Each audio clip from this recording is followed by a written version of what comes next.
Cody Reed did not know if he was going to race here tonight. Showed up late, missed out on practice, was here for qualifying. They're spinning and wrecking as they cross the line. White flag is out. This race is official. Cody Reed got too big of a gap. Gavin Rogers, Scioli are going to have the run. Ollie Finsick in the 24 as well is going to be right there. Malarkey as well. It is going to be a huge run that this 25 has to hold back. Here we go. Scioli goes high. Rogers falls to the 25. They're both trying to find an opening to get around this. They're on Productions machine. They're 3 wide. Ollie gives the book to Cody Reed. Reed has the run. They're 3 wide behind. Cody Reed wins.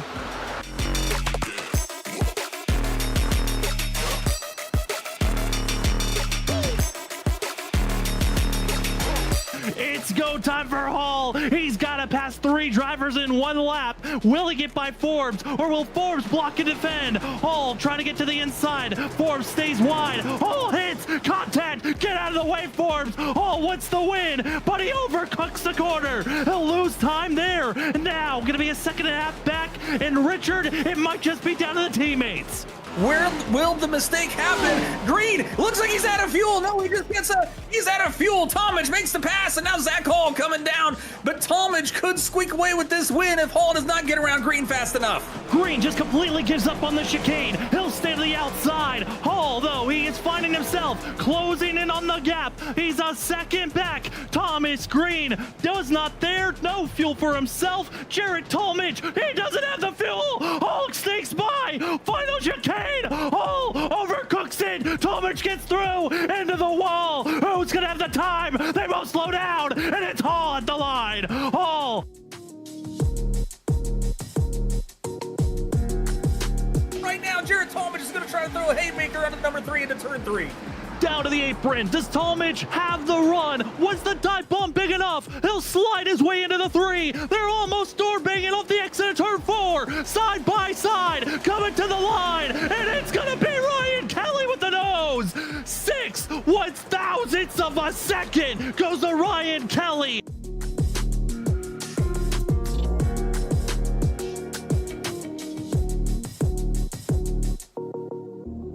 Benjamin Nelson, Cody Reed on the inside groove, but it's Christopher Wade. Shane Terrian going to be leading the middle and the outside lane. Well, Christopher Wade, he gets tapped. Spud is the 53. It's down to Zach Hall. Benjamin Nelson, lock yourself into the next round. The 79 to the outside. Zach Hall in the 32 on the inside groove. Could Cody Reed be the stealer? Inside, down to the yellow line. Cody Reed steals it at the line.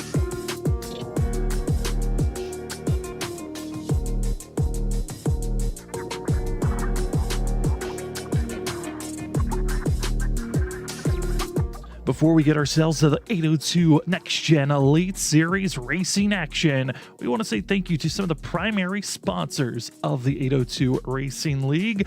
First and foremost, thank you to 802 themselves.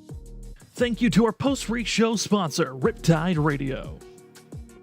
We want to also say thank you to Gstone Motors. You can check them out in person in Middlebury, Vermont. As well, I want to say thank you to BG Graphics. As well, the 802 iRacing League podcast. And finally, the admin box. Thank you to all the major sponsors that help out with 802 Next Gen Elite Series. Now let's get ready for the racing action.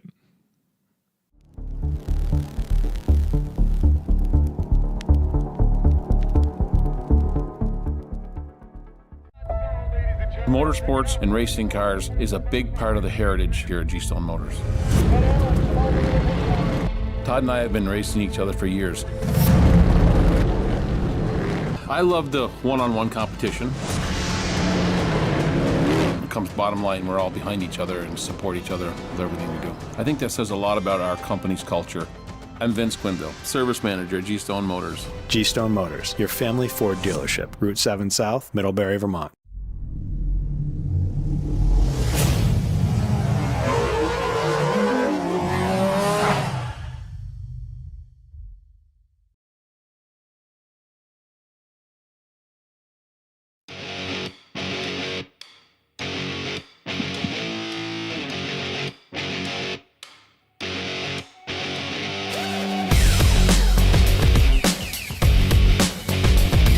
Welcome, ladies and gentlemen, to Freaky Fast Broadcasting on your Thursday night. Tonight, we give you the coverage of the 802 Next Gen Elite Series.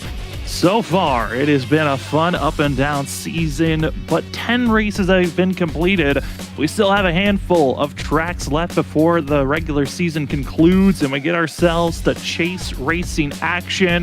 Well, this is going to finish up a little fun 3-race short track style courses as we had ourselves the last 2 races at Iowa and Richmond, which have been won and dominated by Isaiah Sutherland. Could he go for the sweep, winning here tonight at New Hampshire? That's going to be the question for everyone to watch out and see. Or will it be someone else that emerges out on track? We've got some returning drivers that have not been here for quite a while.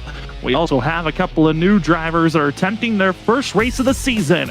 And it's all time to see how these 802 Next Gen Elite drivers can handle a track that has been a tough one all throughout this week on iRacing. The officials have shown that it is going to be potentially a long evening of drivers having a handful off the exit of the corner, and we'll see how nice they can play. But tonight's race number 11, we're excited to give you the coverage of the Lobster Roll 130 here this evening from New Hampshire Motor Speedway.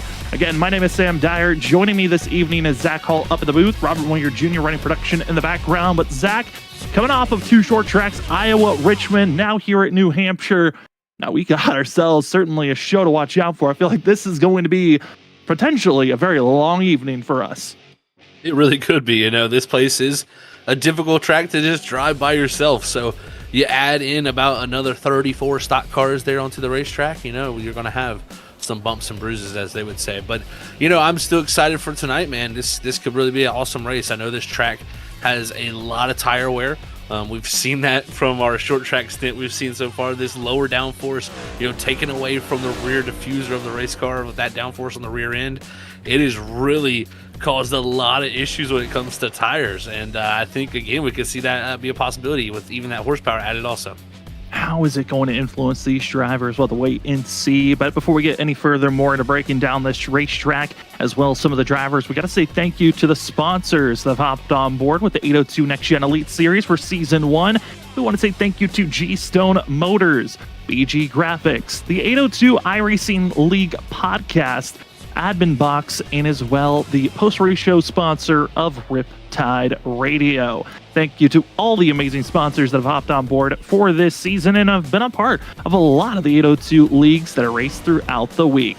But again, tonight we see how these drivers in the next-gen vehicle can handle New Hampshire. Currently, top of the board, going to be Kevin D. Brown, Mark Whitley, Steve Ritter, Tim Rogers, and Chad Coleman. They're going to be your Fast 5 currently, but we're looking through the field. Zach, there's a couple of returning drivers. One of them, Anthony M. Calazzoni. Haven't seen him out on track in a while. Looking at other drivers, Eli Raposa going to be out on track. Going to be seeing Kip Easley out on track.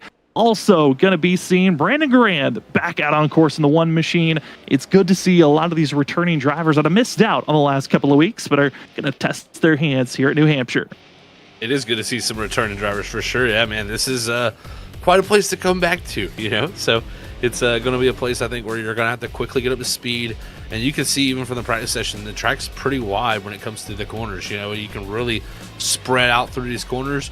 And that grip kind of ever changes as that race goes on. So I'm excited once we get the drop of the green flag exactly where the speed is going to be, because I think it will change. We also have a new driver going to be having their first race this season, going to be the number 7 of Eric Schaefer. We'll see how well they can have their emergence. Again, every time we bring in a new driver, it's kind of a toss-up if they're going to be one of the top 5 or if they're going to be a mid-pack emergent. We'll see how well the 7 can perform here this evening. As New Hampshire, a very flat track, it is going to be tough to stay in your lane, but also maximize the speed every opportunity you can. But Zach, when you think of this course, I know we're going to have our key moments later on in the broadcast, but when you're seeing these drivers practicing, what are some of the things that you're trying to work on right before you get ready for qualifying? Well, especially for qualifying, you're trying to find what groove is going to be the quickest in qualifying, and it can change. those conditions can take a slight change over sometimes when you go in that qualifying, so it can kind of move around. But I think here you're trying to find what is the edge, because really at New Hampshire on the qualifying lap, it is completely different how you run the race lap. You have to really attack these corners and carry as much speed as possible and get a great run off. So you're doing kind of everything right on the limit. So you got to find that limit. And I think no better place to do it than right before the end of the practice session, because you'll go ahead and right into that car next after this ends to do those 2 laps that will set you on the grid. Qualifying, all drivers will have 2 laps to put their fastest time in and 5 minutes to do so. You hit the outside wall, inside wall, or the grass, you'll find yourself having your lap be invalidated. Everyone's trying to search on how to find what we call cheesing the starts, how to warm up the tires as well as you can. We might see a couple of drivers get themselves prepared. But again, thank you to all the amazing sponsors that hop on board. First and foremost, we want to say thank you to Gstone. Whether you're looking for a work-ready truck or a performance vehicle, go trust the team that supports the racing in the Northeast for generations. Visit Gstone Motors in the Middlebury, Vermont area today, where you're not just a customer, you're family. We also want to say thank you to BG Graphics.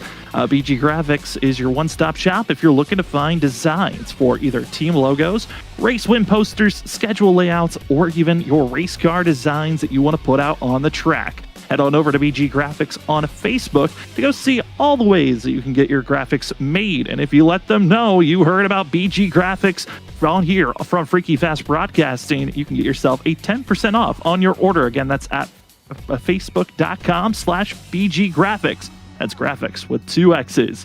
As qualifying's about to get underway, we've got ourselves 35 drivers attempting to race here this evening. Let's see who can top the board. Last couple of weeks, it's been Bryce Benton, who's got the pole back at Iowa. Last week, it was Tyler Ducharme grabbing his 2nd pole of the season.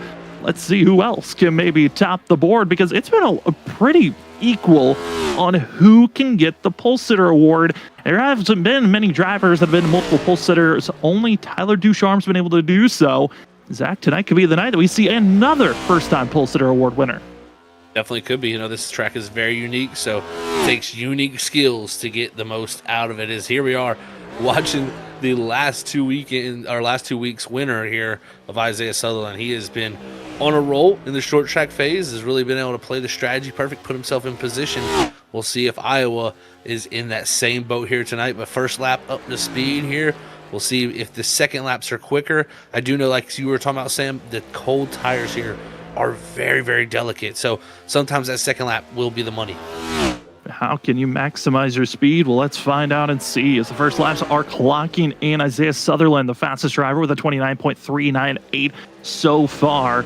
We'll see those times fluctuate throughout this running. Fastest driver from practice, it was a 29.4 from Kevin D. Brown. So already finding a faster time than even the practice fastest lap is Sutherland, as Tim Rogers now going to be finding a 29.36. Now it's going to be Brett Hahn who's going to be up there in the 71. It is a fluctuating movement, as only half the drivers have set a time, and we're still waiting on some couple fast drivers to set their tone. Kevin D. Brown still yet to set a time for himself. We'll see how the fastest driver from practice can translate over, but Brett Hahn from the 71, what a time for himself to be top of the board. Yeah, great time for him. Both him and Tim Rogers both do it on their second lap. Sutherland right now, P3 on the board. That was his first lap. Couldn't find the pickup from that one. But Kevin D. Brown, fastest driver from practice, he jumps up to the top, and he's going to be at 29.093, showing there's still a ton more speed with about 2.5 tenths to the rest of the field. No surprise to be seen by Kevin D. Brown, as he's a driver that grabbed the pole back at North Wilkesboro a few weeks back, as he's aiming for his 2nd pole of the season. Mark Whitley with a good time, but that's going to be 2 tenths off on his 2nd lap. I'm still trying to figure out, how did Kevin D. Brown hit a 29.0 when everyone else is still 2 tenths off that time? Well, I went back and looked at his lap. He is definitely doing a little bit of a unique line, so to say, when it comes to this track. A lot of people are going to enter in that 2nd to 3rd groove up in the higher banking. Both corners, 3 and 4, he enters on pretty much the white line of the racetrack, right on the flat there, and he slides up through the middle of the corner to get that shortcut kind of essentially, and then slides up and use that banking to get the car turning through the center. So he's definitely shortcutting it and doing a really good job of it, and it's so far 0.2 faster than anybody's seen all day. Is Chad Coleman. He jumps up into third. And also going to be seeing Josh Parker jump up into 6th position, as that will be Parker's last lap for the 26. Good time for himself, a 29.383. Still shocked by the time that Kevin D. Brown put down. That is an incredible lap time, almost into the 28-second bracket. No one else is even close, as Mark Whitley going to be 0.2 off Chad Coleman, Hahn, Rogers. But Chad Coleman, a little bit of a pickup. He's going to be just under 1/10 off the time, but good enough for second is the 38 team. And Chad Coleman looking to try to carry on some good time. Another week for Coleman, and he is one of the few drivers that changed his number throughout the season. So it's going to be different. Usually for most of the season, he's been running the 8 machine. Now going to be the 38 from here on out. Here's another returning driver. It's going to be Grand in the 1 machine. Brandon, has missed out on the last couple of weeks here in the 802 Next Gen Elite Series, but it's good to see the host of the 802 iRacing League podcast to be back out on track. A driver who is notoriously known. If he's still out on track, he will be a threat for a top 10, top 5 finish at the end of the day. But good enough for 13th from qualifying. There's no one else out on track. That will do it. Kevin D. Brown going to be the second driver to have multiple poles this season, tying up with Tyler Ducharme with 2. Congratulations to that 93 team. As we move from practice qualifying into the warm-ups, where drivers will have 5 minutes to get their last bit of practice in. Anything else they need to do to get ready, it allows us to take a deeper look of how the season's been so far. And Zach, it has been a season of ups and downs, a lot of different tracks. But at the top of the board, it's one driver and honestly just one team. It's Harpoon Designs 1-2 with Mark Whitley, top of the board with Christian Angel in second. Then we find Coleman, Simley. Then we find Grant Humphrey, your top 5 in points, before we have to look down all the way to the bottom where that cutoff line of our top 15 is.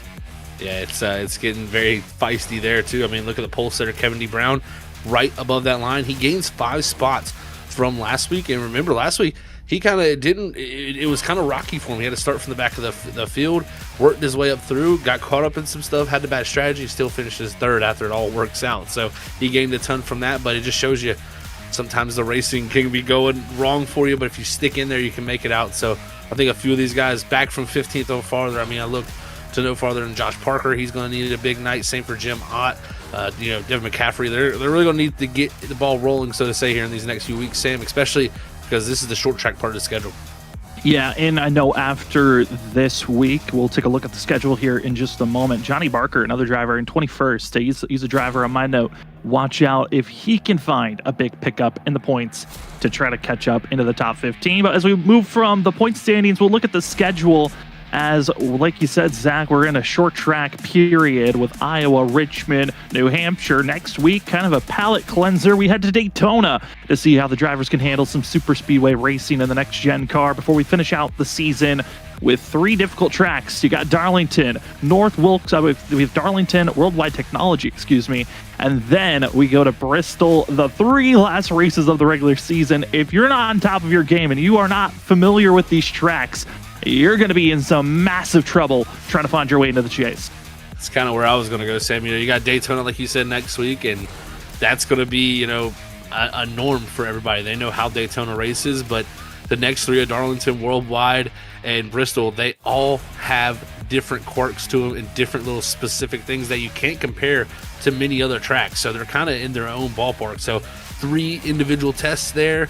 I think it's going to be important here tonight, New Hampshire and Daytona, to get some good points runs, because you never know what could be looming for you in those 3. Well, he's right around the corner. We'll find out and see. But that's your schedule so far, as we've got 2 minutes and 20 seconds left in practice. We've got ourselves some drivers to watch out for. Who do we feel like are those that can find their way into victory lane? Well, let's take a look at our pick'ems. I'll start out with my pick'em. I'm going to go with the 77 of Mark Whitley. I just got a sense these short tracks, Whitley has been quick. And and I know he would love to get the redemption of victory lane on his board once again. The points leader already has 1 win, would love to get a second, and I feel like tonight could be that night. But Zach, who's your driver to watch out for here this evening? I'm going to pick a driver that's really making a name for himself, so to say, in these short tracks, and it's going to be the 26 Josh Parker. He has looked really good in this stretch. Last week I go back to, Richmond. He was in position to win that race. Unfortunately, made the mistake on cold tires, spun the car, and I think he's going to be wanting that one back. Maybe here tonight, New Hampshire will be his next chance.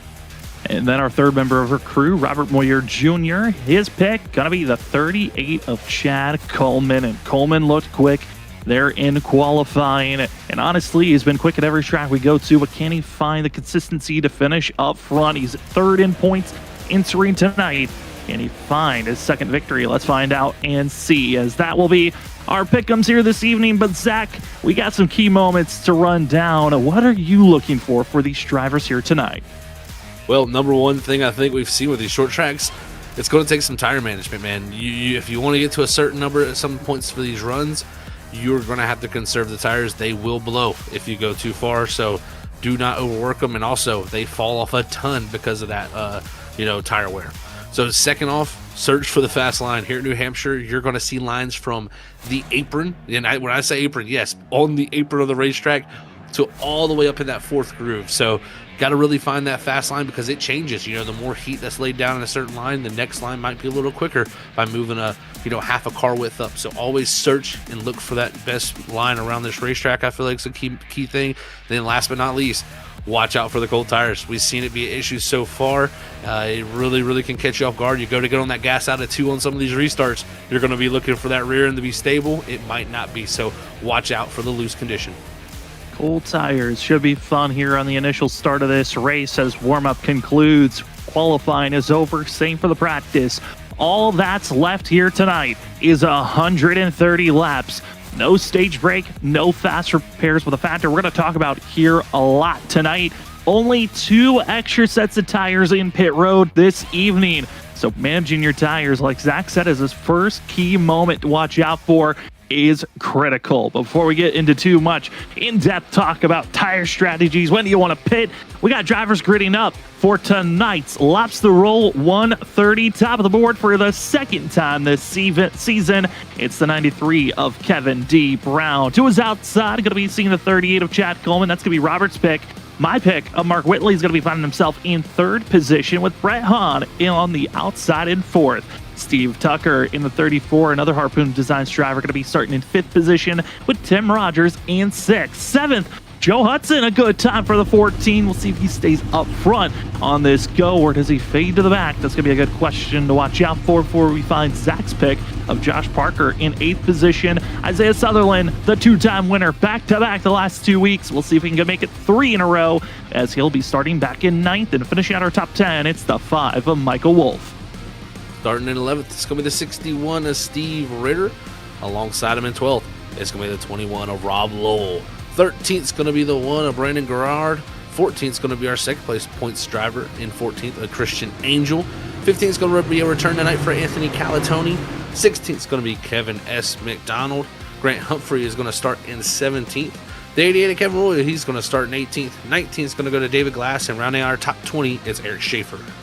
In 21st, we find Devin McCaffrey in the 29. Kip Easley in the 27 will be in 22nd position. 23rd, we were going to find the 24 of Aiden.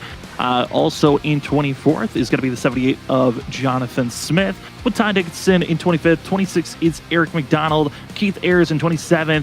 Colin Trebass going to be in 28th. 29th is Arabia Kate in the 3rd, with Johnny Barker in 30th. Finishing on our last 5 drivers, going to be the 6th of Johnny Barker, Logan Troyer, Eli Raposa, Brandon T. Banks, Jason Ayerson, and Will R. Moore. Will R. Moore has not left pit road, nor has Josh Parker. So that's 2 drivers that are going to have to start from pit road. We'll see how well they can try to push their way forward.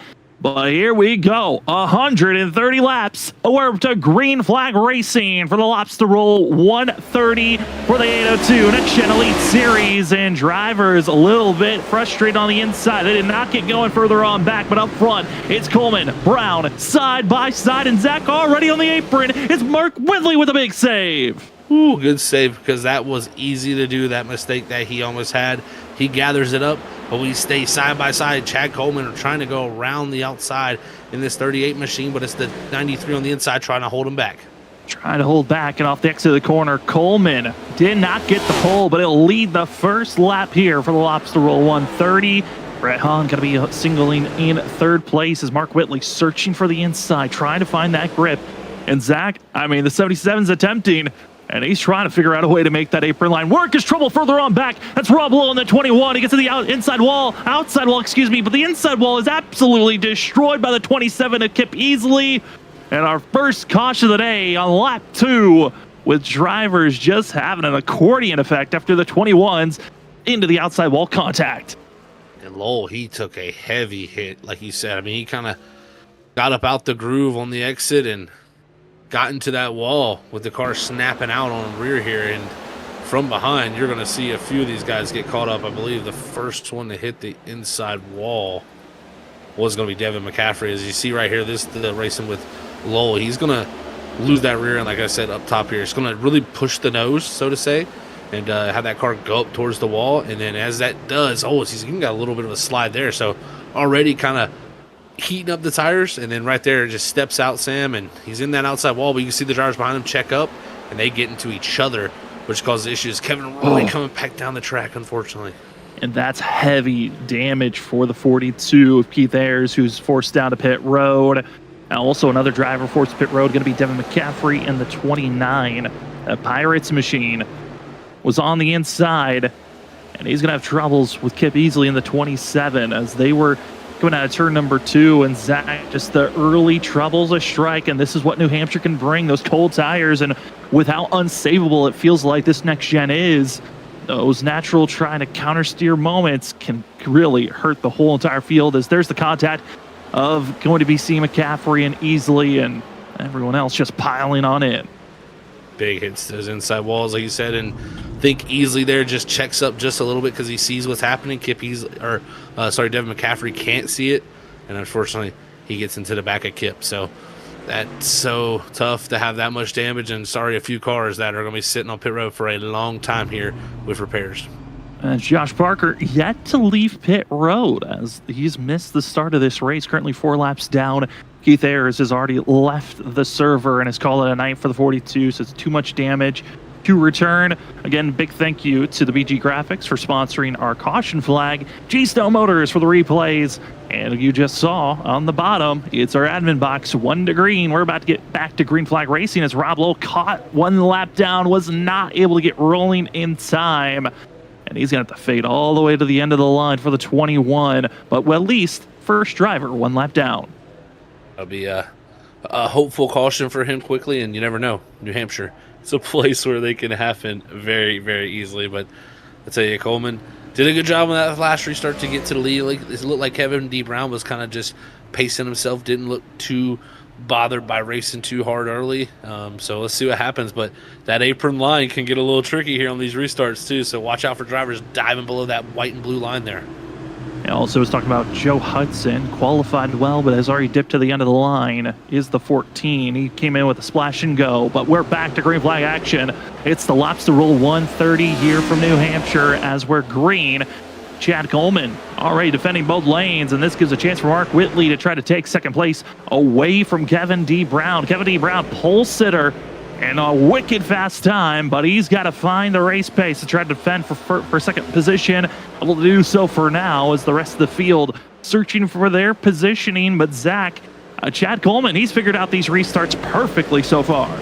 He's done an excellent job for sure, and you see Whitley in the 77 in third. He's searching. He was below the blue and white line. He's looking down there, finding any type of grip available, but that's going to be New Hampshire for you. You'll see people search down there. Is back in the background. Looks like Steve Tucker's going to make the pass on Michael Wolf in the background for I believe 7th. So that's a great pass. And then you also have Steve Rear there looking to the inside, but a little contact ahead of him. Wolf going to be making a little bit of contact, trying to find a way to get around, but Tucker holds on for himself as Ritter is watching all of this chaos happen in front of him. Do have an update for some of the drivers involved with our first caution of the day. That's going to be Kevin Roy, Devin McCaffrey, Keith Ayers. They are all out of this race. Still waiting for Josh Parker, who is trying to connect back into the server currently, yet to even leave pit road. but he is 8 laps down and might be able to already grab a couple of positions with those drivers leaving. See the mid-pack, Zach, all the different lanes being utilized from the apron to that second groove. That they are. Every lane is being utilized. And, I hate to say it, but I already pulled a commentary curse this early in the event. So, sorry, Josh. Hopefully you get connected there, buddies. Look at that. The 7 of Schaefer. He's going to take it all the way to the bottom, almost to the grass. You're going to see that line utilized sometimes. So, that is the interesting thing about this track. I mean, it is wide in the corners. When it's flat like this, you search for any little grip you can get.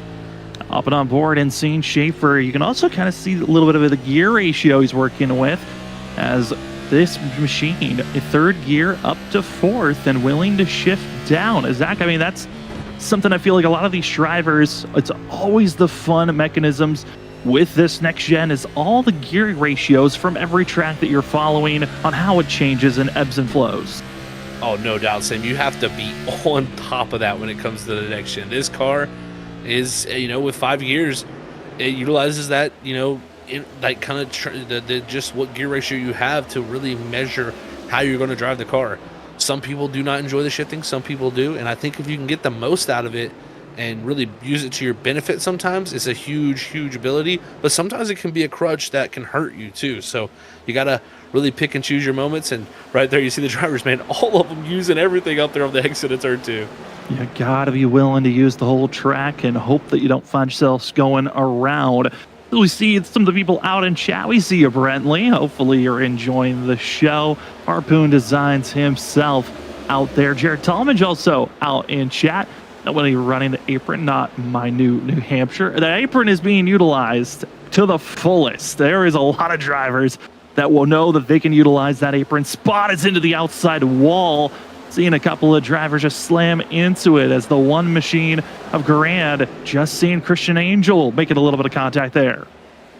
These guys are going at it right now, Sam. It is fun to watch. And this track can really set up a bunch of brawls, that are really good because, again, the track is, it has multiple grooves.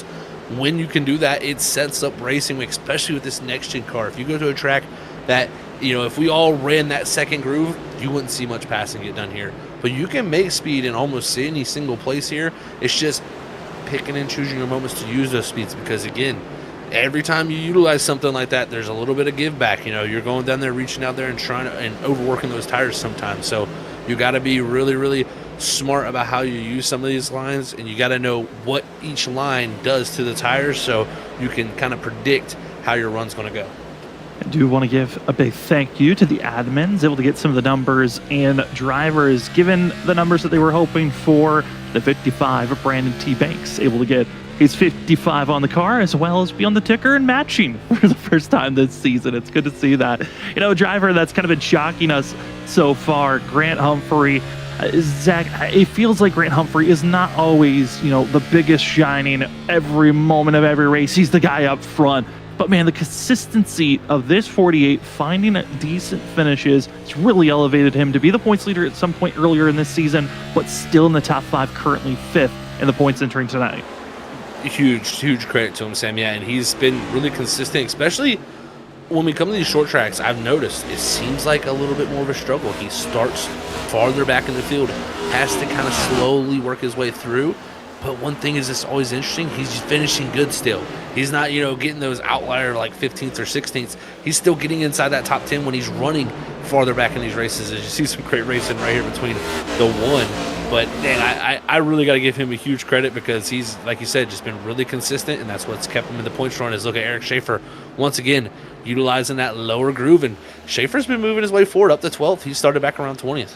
He certainly has been moving forward, and right now Christian Angel has just been hounded by Garand in the one machine. Schaefer once again diving down low, willing to get to that apron, sometimes even going further than that, but 3 wide for the moment as the one machine going for the big run in the middle, and contact to be made. Angel sent to the outside wall, and that was the worst thing you wanted to see for that 79 machine.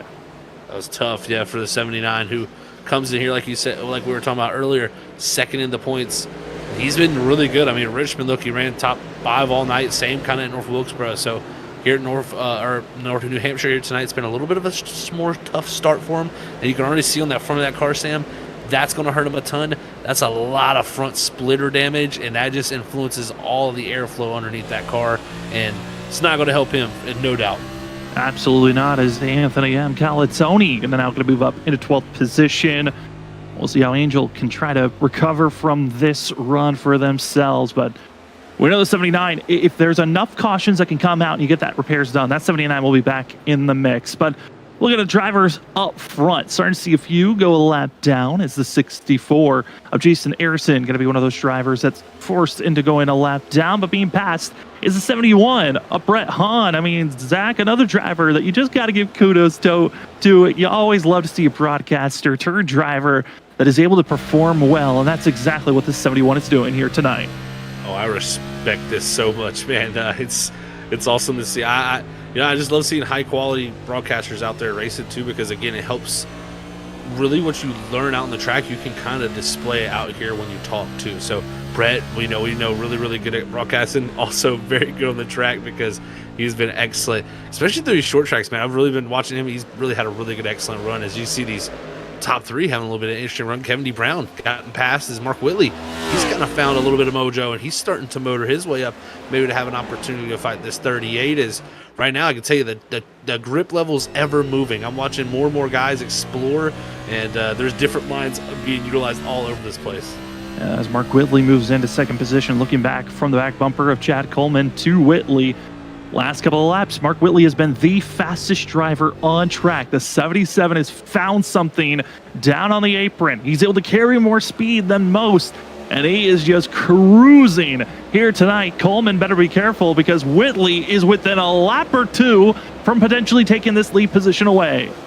You know, it's always funny. I remember when this line first started being utilized. It was probably 3 to 4 years ago. We really started seeing the apron become a huge factor as he dives to the inside here. And this, I would say it's going to be a tough pass, but I think it'll be pretty easy because, look, he can cut it so low here that he can just get a very straight exit. If the 38 can stay alongside to get the quarter pound, he can't, and that's a pass done. Like I said, it's just what it really does is what you're doing is you're running the slower line. It slows down your center of the corner speed. You see how slow he is here as he comes flying up to him, but he is so much straighter with the wheel when he's at that point of getting on the gas that he can get so much more committed to it. It just lengthens the straightaways pretty much. So you give up the center of the corner speed for the end of the straightaway speed, and it really is a huge benefit, as you can see. I would love it. We can get in-car view of Mark Whitley and really see what the hands are like. I know the exit of the corner, Zach. You're talking about how smooth he has to be. Look at these hands on the entry. Already trying to crank it down. I mean, that is a hard turn that you're trying to make on entry. And then all the counter steer when you get onto the exit of these corners. I like what he's doing. It looks nice, especially because, look, this is what you do. You enter really low here, hook the left front. He slides up the track into the banking. I will say, if you see how much wheel he's having to put back in that car, though, this is only going to happen for so long, and this can be a little bit of a factor here at New Hampshire. I've experienced this myself driving this same race car at this track just recently. You can feel like a hero for 25, 35, 40 laps into a run.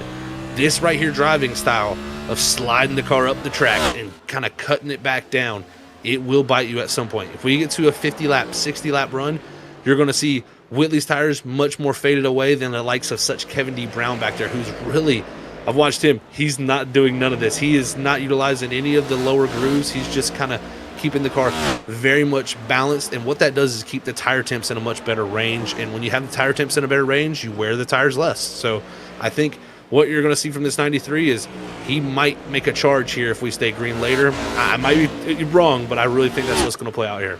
The chess match of racing these stock cars at ovals. I do want to drop back to the battling happening for 7th, 8th, and 9th as Steve Tucker, as well as Michael Wolf, under fire from the 7 machine of Eric Schaefer. And Schaefer has been trying to pass both these drivers the last 2 laps. Finally finds an opportunity, but contact, and now it's the 7 to the inside wall. Keeps it off the wall with that aggressive driving, backfiring for the 7. Loss of multiple positions and almost contact with the 1. And once again, Schaefer finding himself near the 84 and the 1 machine, and all the ground that he made up over the last 15 laps, throw it all away. He's right back to square one. Yeah, we'll see how he works the groove here. Is now on the bottom. And look at Grant. You can't see him in our picture here because, folks, he was at the boards up top near the outside wall. So that was a little bit of a missing of the groove for the one. That's allowed the 7 to get back by both of them. They better be careful because they got lap traffic that's going to be in front. If they can't square this away, might see someone having to find a way around the lap car on the outside in an awkward position. But looks like for the field, able to single file out for this running currently. Looking at the rest of the runnings of this field, there's a couple of other close battles that are happening deeper in the field. One driver of note has got to be Christian Angel, still faltering back. Zach, he's now back to 17th position. That damage is hindering him terribly. Qualified and moved up so well, but now outside of the top 15, it might be in danger of outside the top 20 if this speed continues to dwindle down. Yeah, he's struggling right now for sure, Sam. That damage is not going to be playing nice with that race car. And I can tell you, looking at lap times wise, 31 flat for him. Leaders at about a 31.5 or a 35.5, so about a half a second to 0.6 quicker a lap. And yeah, that's just not going to work good for him right now. About 15 seconds off the lead. I think the 79 team is going to need some type of help from a caution. As we look at the drivers right ahead of him, though, Brandon T. Banks, he's kind of made a pretty big splash here in his first starts here with this league. He's really been strong, and right now running a little farther back, but I think we'll see Banks as the race goes on. He usually tends to get better. Tends to find that little bit of extra speed as Jonathan Smith going to be in the 78 on the default iRacing schemes. See how well he can try to get around potentially Grant Humphrey, or is it just a settle on where you're at mode for the 78 team? I know, Zach, we're 31 laps in, still 100 laps to go this evening. But if you're thinking about pit stops, are you thinking about cutting this race into 2, or is this going to be an actual 2-stop race that we got to watch out for? Well, you definitely could 2-stop this race. 2-stopping should be super easy in my opinion. You could 1-stop it. But this is where I'll bring some of my experience at least running this track. A 2-stop versus a 1-stop is going to be very, very interesting because again, the tires are going to fall off considerably here as we get farther into this run. Right now, we're only seeing about a second of drop off, but as the tires really start to age, we'll see upwards of about 2 seconds, and that's where the 2-stop becomes available because pit stops are much quicker than what they were before. New Hampshire also one of the shorter pit roads on the circuit, so you can really not lose a ton of time. I think personally, Sam, a 2-stop strategy will be the play here tonight. It's just going to be when do they want to pull that strategy, and if someone will attempt the 1-stop, they're going to probably more or less be looking to benefit from some type of yellow flag. Here's going to be the 81 of Tim Rogers. Tim Rogers, after last week, was able to find himself into the top 15 of points. He was able to get a good jump up of 4 points for himself. Still looking for his first top 5, first top 10 of the season is this driver. Excuse me, actually has 2 top 10 so far this season. It's looking at the wrong chart on the numbers book. He doesn't have a win yet and doesn't have a top 5 yet, but man, Tim Rogers has shown good top 5 speed, just on the cusp of a top 5 each and every week, but inside of the top 15 in points. I think that's already a mission success for the 81 team, and running 5th here tonight. Not a bad spot to be when he's kind of in what we would call the no man's land. Drivers that are in outside of the top 10 that are having their battles. We're right back to Banks as well as Smith, watching Humphrey, Garand, Barker. These 5 drivers, just no give up. They are still fighting and clawing for these positions. They definitely are. They are fighting strong, and this has been great racing between all of them right here. As you see Garand there, he's got the 6 of Barker working in the top group. Looks like the 1's starting to lose a little bit of pace here, and the 6 starting to attack a little bit, but passing here can be easier said than done sometimes, especially working this outer group. You used to feel like when you got to someone's outside here, it was a done deal. Well, now with all the ability to run lower on the racetrack we've seen over the years, it has made that top side not as profitable as what it used to be. So Barker having a little bit of more time here to work over this one. It's just so interesting. Like you said, Zach, it's kind of been a building block over the last 3 years of how this inside groove has evolved with having that little bit of extra grip. But I'm curious on the fact that you can place grip based off where you run on track. You're placing more and more grip on that spot, on how that might evolve the inside apron position with more drivers attempting to be down there, as Barker, even with touching the wall off the exit of 2 just a few laps ago, still defending well for this position over Garand, but it just feels like it's going to be a done deal at some point. The question is, when will the one get the better run off the exit? Just not the case yet. Yeah, not the case we've seen so far. And I tell you, my prediction of Whitley falling off is gone very wrong. And what I will say he's changed. He's no longer running really the slider line out here. He has done a really good job of what I like to see here is where he enters low and stays low throughout the corner. He'll only go up about a groove here, and that right there means he's getting the car slowed down actually. He's really getting it rotated with the brakes, not using the front end of just the grip of the tires to turn him. He's using really everything when it comes to slowing the car down to get rotated down there, and I think that's just been a huge benefit for him. And right now, 39 laps into the run, I personally think with the way lap times are, if you can get to lap 65 here, that's halfway. I mean, I think you can definitely make the one stop work over the two stop now, doing the math a little bit more in my head. I think these guys will be attempting that, Sam. Maybe somebody will out here try to undercut, so to say, but I really think you won't have the time with the length of this race here to make that back up. Yeah, it's Mark Whitley kind of being graced by some of these lap cars, just getting out of the way, recognizing, okay, that's the leader. Let's not try to ruin his run just yet. We'll see how the rest of the field is able to get around lap traffic, but here are some drivers racing for position 6 and 7. Isaiah Sutherland in the 74 Flame Machine and the 34 of Steve Tucker that are battling again for 6th and 7th position. Sutherland, 2 wins so far this season, back-to-back the last 2 races.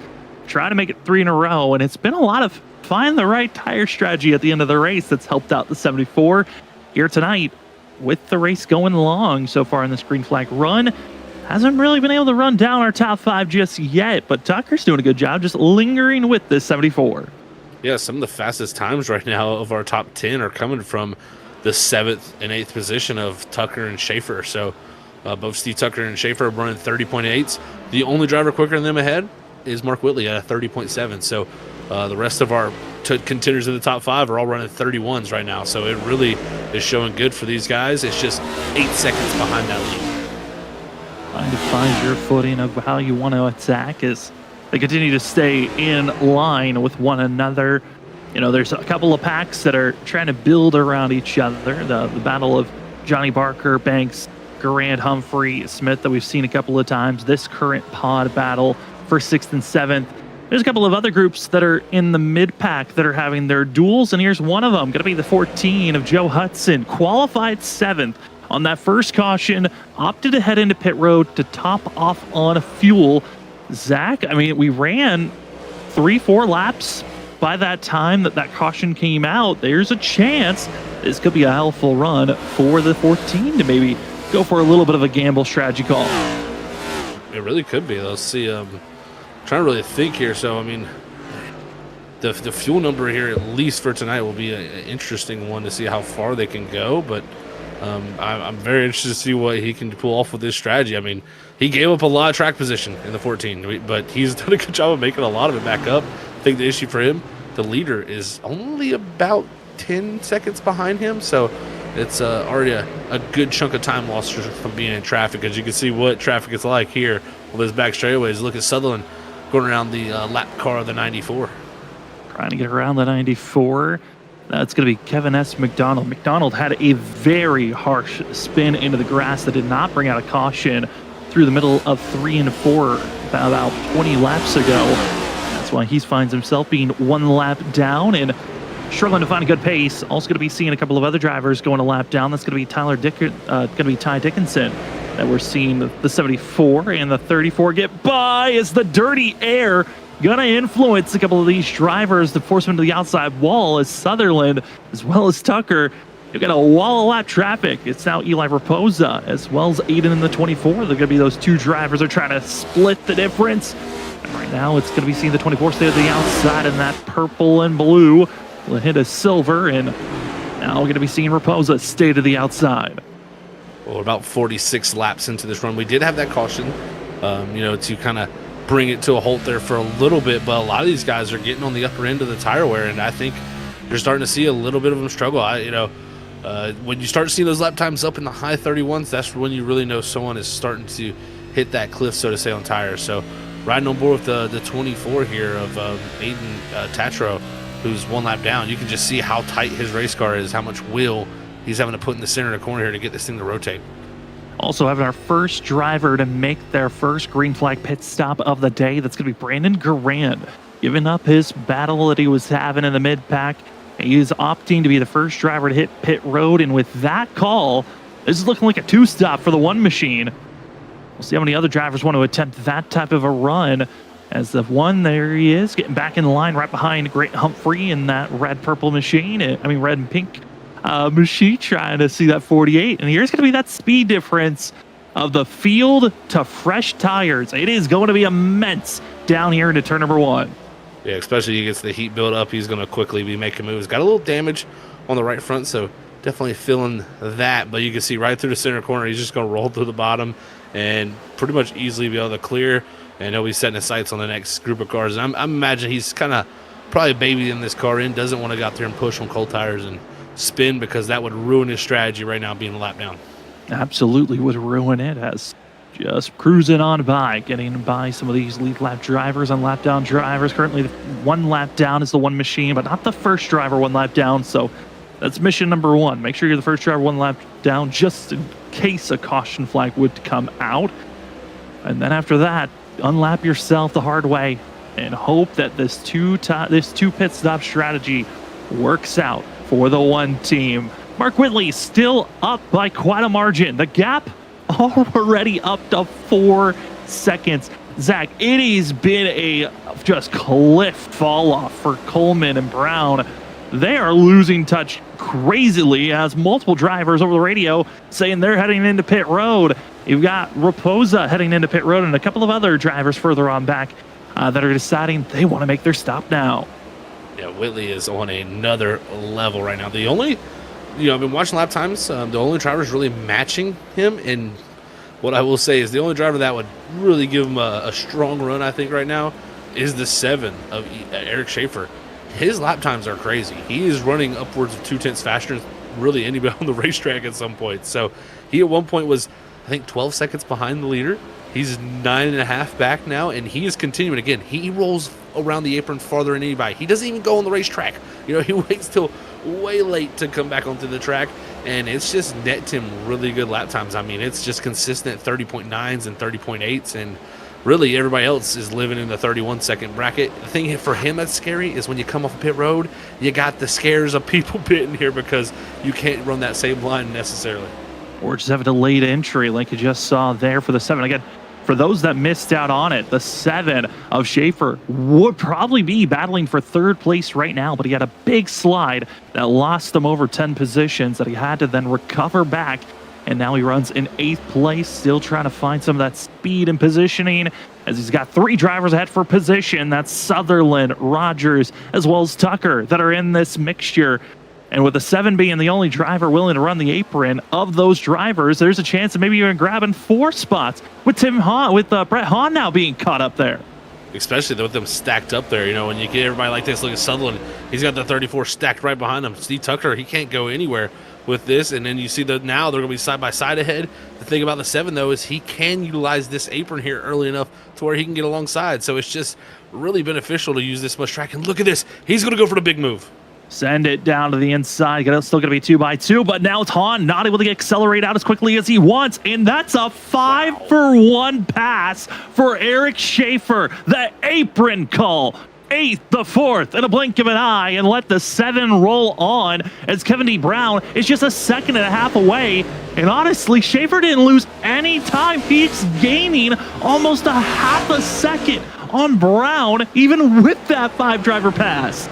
He's going to be in 3rd before we know it, man. That was one of the most epic passes I've seen here. That was awesome. As Tucker right there makes everybody a little bit nervous with how close that was between him and the 74 of Sutherland. But right now, Rogers trying to hold to a top 5 spot. Sutherland is trying to run away from Tucker, but Tucker's trying to pass him. But the 81 way up the track. I don't know if that was a little bit of help from the 74, just a little bit deep, but clipped into the outside wall. It's going to be Sutherland. Tim Rogers going to be holding ground. Lap car going to be sending to the inside of McDonald. McDonald trying to get by these drivers. Has already pitted.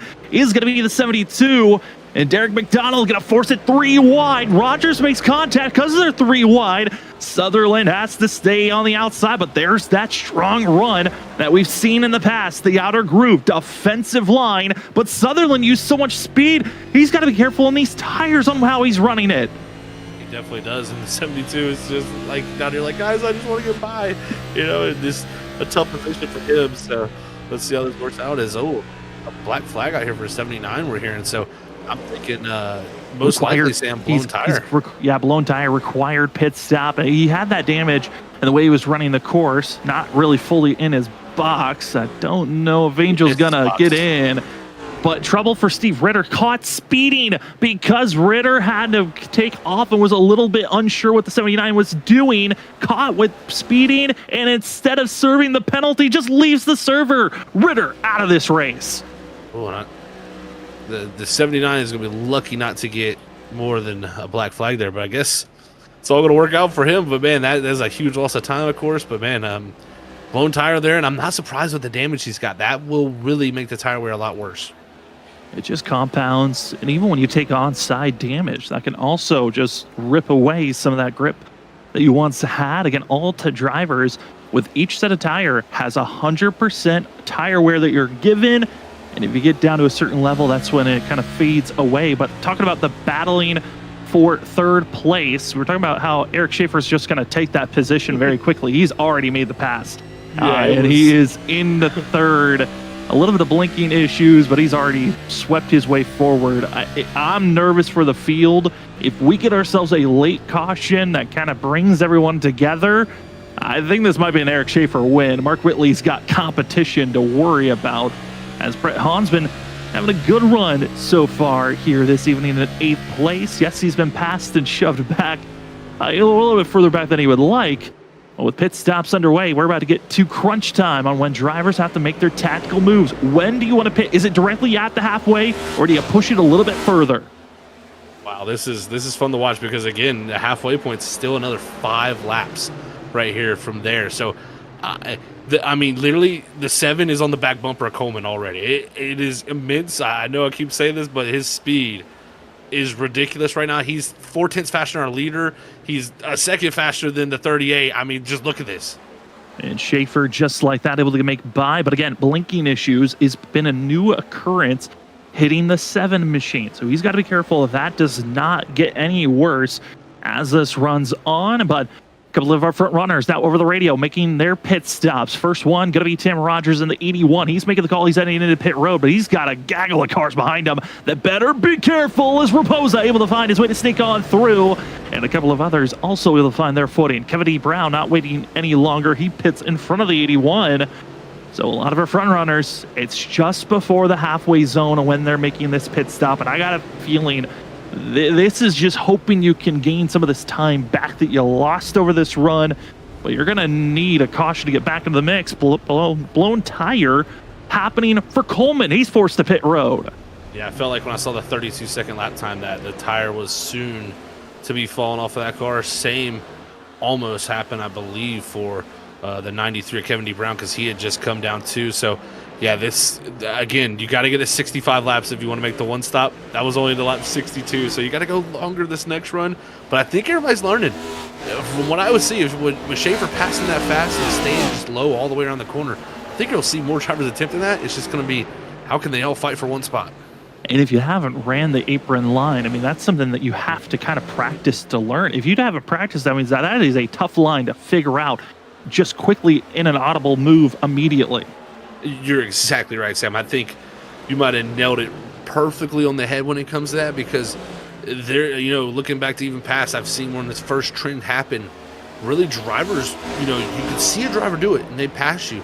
You'd be like, man, they're just running on the apron. That works. You go down there and you could not figure it out to save your life. So it is really a unique thing you have to do, and you got to really figure out how to get the car slowed down there. That's the biggest thing in my opinion. If you can't get the car to slow down, you're just overworking the tires down there.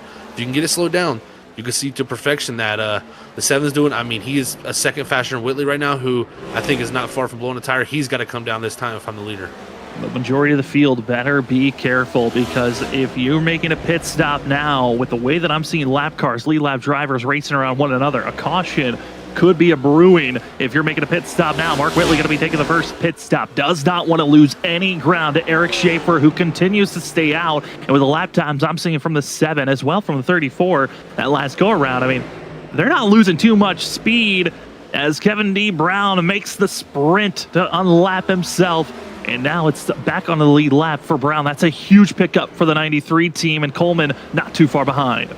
And you can see right there, you also got, like you said, Coleman coming from behind here, but the 7, couldn't utilize that line as well with that car right ahead of him. It really took the air away. He slid up the groove, and it made him lose a little bit of time. So it just shows you it's so fine line that if you overdo it there and just don't have the front grip to get it turned around there, that will actually hurt you more than anything. So we'll see what it works out for him. But Steve Tucker, like you said, has been also excellent. These two could look to stretch it a little farther if they want to have the ability for a little bit of different strategy.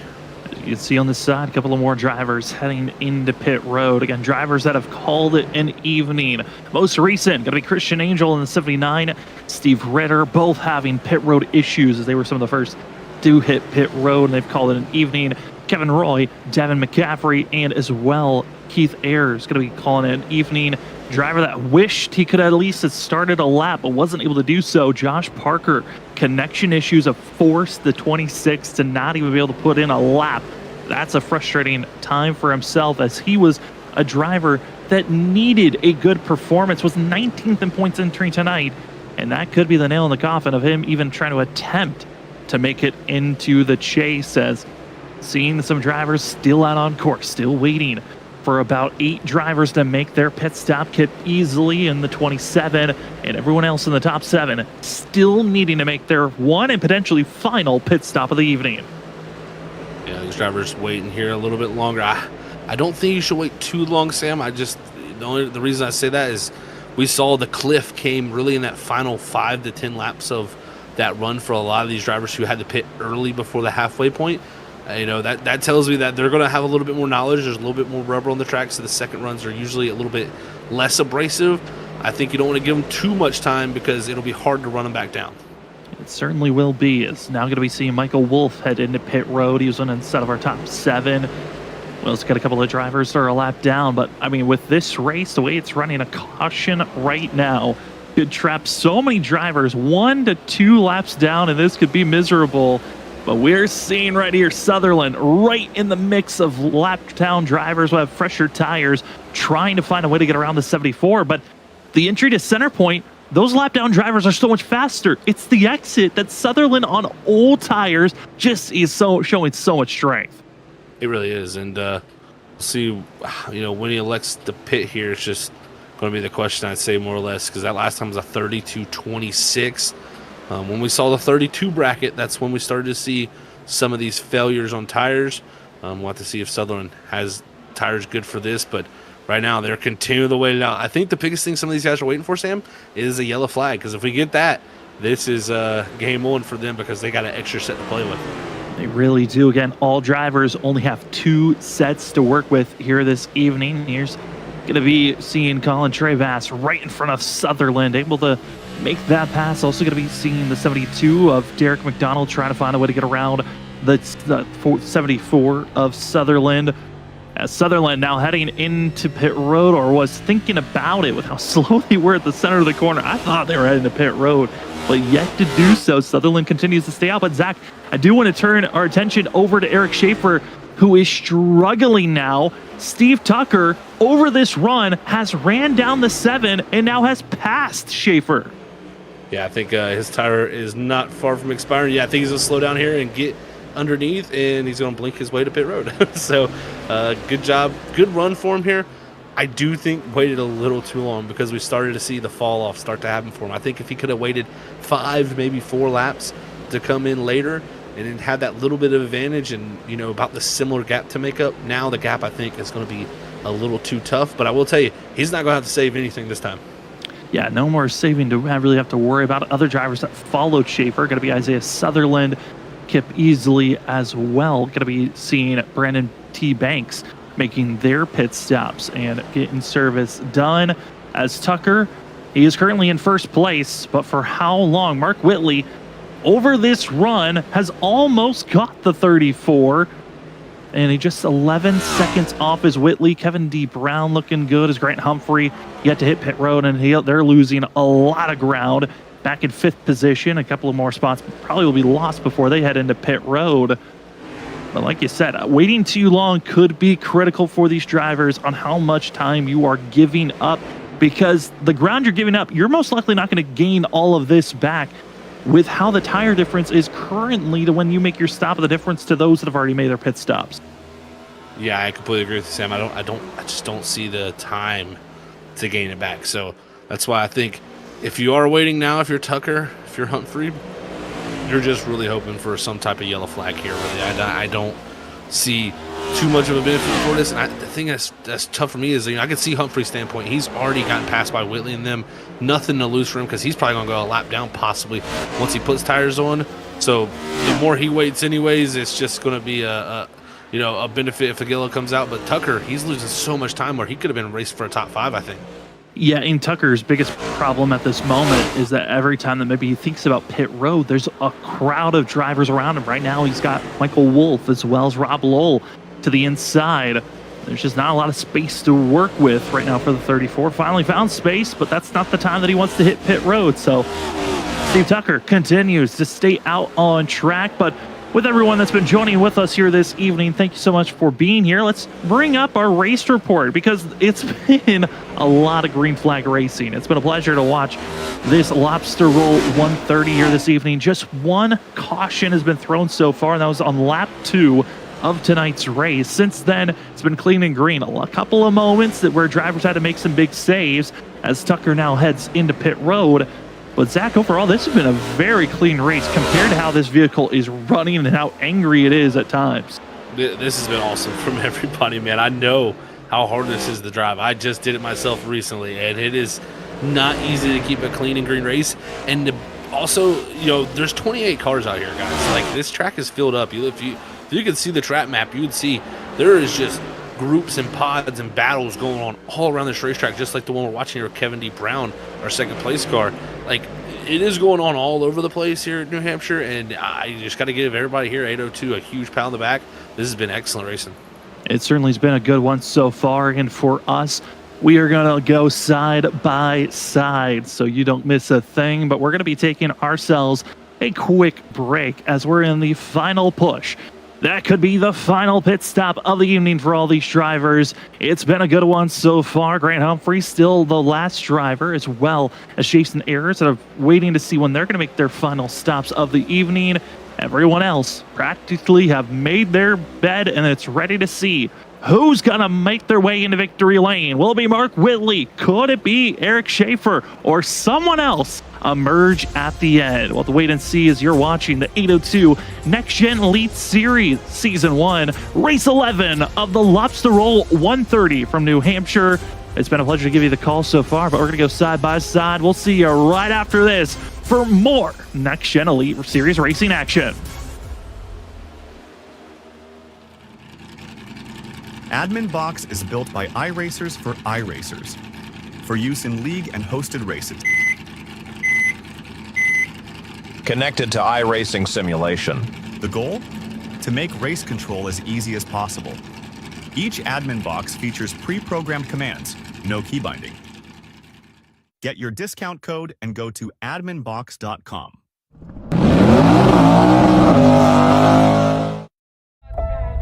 Motorsports and racing cars is a big part of the heritage here at Gstone Motors.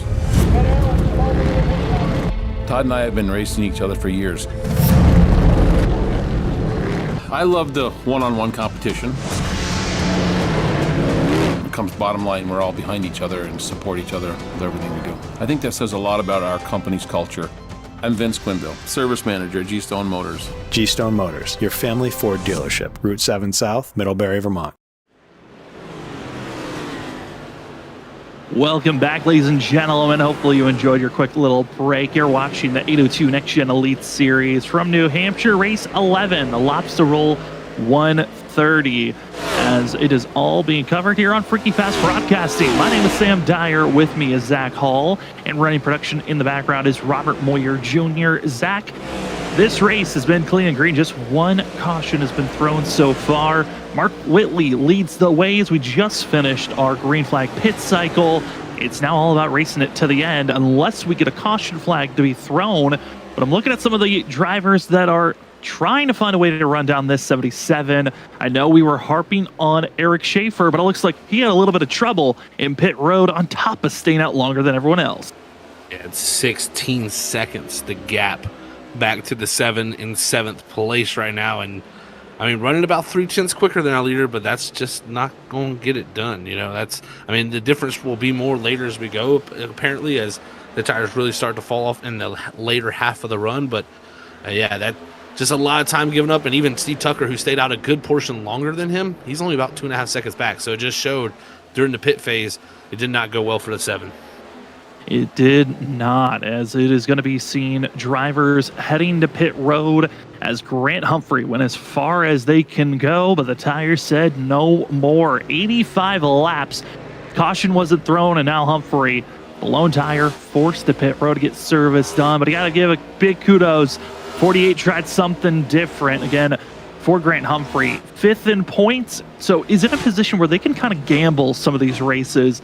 Gave it a best try, but it doesn't look like the gamble is going to be in the favor of the 48 here this evening. Also, black flag going to be thrown for the 64 of Jason Earson, who was caught speeding off of exit of pit road. Still waiting to serve that penalty. Has been out on track for 2 laps already with this black flag. If they don't serve that black flag here shortly, could be disqualified from this race. Everyone else, race on. Can you catch up to Mark Whitley? And the real question is, I don't think so. I think it's really down to who's going to come away in second. Is it Coleman? Is it Kevin D. Brown? Or could it be someone else that could sneak their way to run up to these top 2? Because, Zach, it has been chaos with lap traffic and lead lap drivers on top of where drivers are at with their tire selection when they made their pit stop. It's causing all this kerfuffle for our top runners. This is going to be an interesting run to the end, I think, for everybody. Of course, Coleman, he's gotten around, like you said, the 93 of Brown. He's got a lot fresher tires. Calatoni there, he's got a good bit fresher than this group, and he's about 4.8 back. So don't count the 84 out. He could be a factor for a top 3 position before it's all said and done. I think his issue will be Steve Tucker and Eric Schaefer, I think, are going to be coming at a high rate of speed. So I think really the second place and on back is up for debate. I think if we stay green here, it's going to be tough to catch Whitley. He just had the perfect amount of fall off at the perfect amount of time to work that strategy in. I will say there is no caution also this run so far, so it will be more green flag laps on the tires. But again, I do think the tires will wear better on the second run just due to the track conditions and more rubber being laid. And Anthony Calatoni, easy pickup on position. No worry about the 74. Reason why Isaiah Sutherland dropped out due to packet loss. Internet connections hurts the 74, and he is no longer in the server, currently 3 laps down. Also, Jason Harrison did not serve that black flag penalty. Disqualified is the 64. So that's 2 drivers out within 2 laps, and that leaves us with 26 out on course. And the one driver that was attempting the 2-stop strategy, that's Brandon Garand, who is 10th on track currently. Zach, he's heading into pit road to make his final pit stop of the evening. That is coming down on that 2-stop strategy, like you said. And this is going to be an interesting case for him because, again, he's already a lap down here. There's 10 cars on the lead lap. So more or less, just because he's a lap down doesn't mean he can't get a good finish out of this race. And we'll see where it works out for him. But I think a lot of his issues have been that damage on that right side does not help tire wear also. No, not at all. A lot of that coming from hitting the outside wall, but his 4 tires in fuel for the 1. As they'll take off and go, and that will be the final set of tires for the 1, but you can see the chaos still rumbling around for drivers 5th on back, as well as 4th on back. Anthony Calatoni, Eric Schaefer, Tim Rogers, Steve Tucker, all on top of one another with lap traffic surrounding them, as well as Ty Dickinson in that set, going to be the 67, as well as the 72 of Derek McDonald, having their fun fights all around.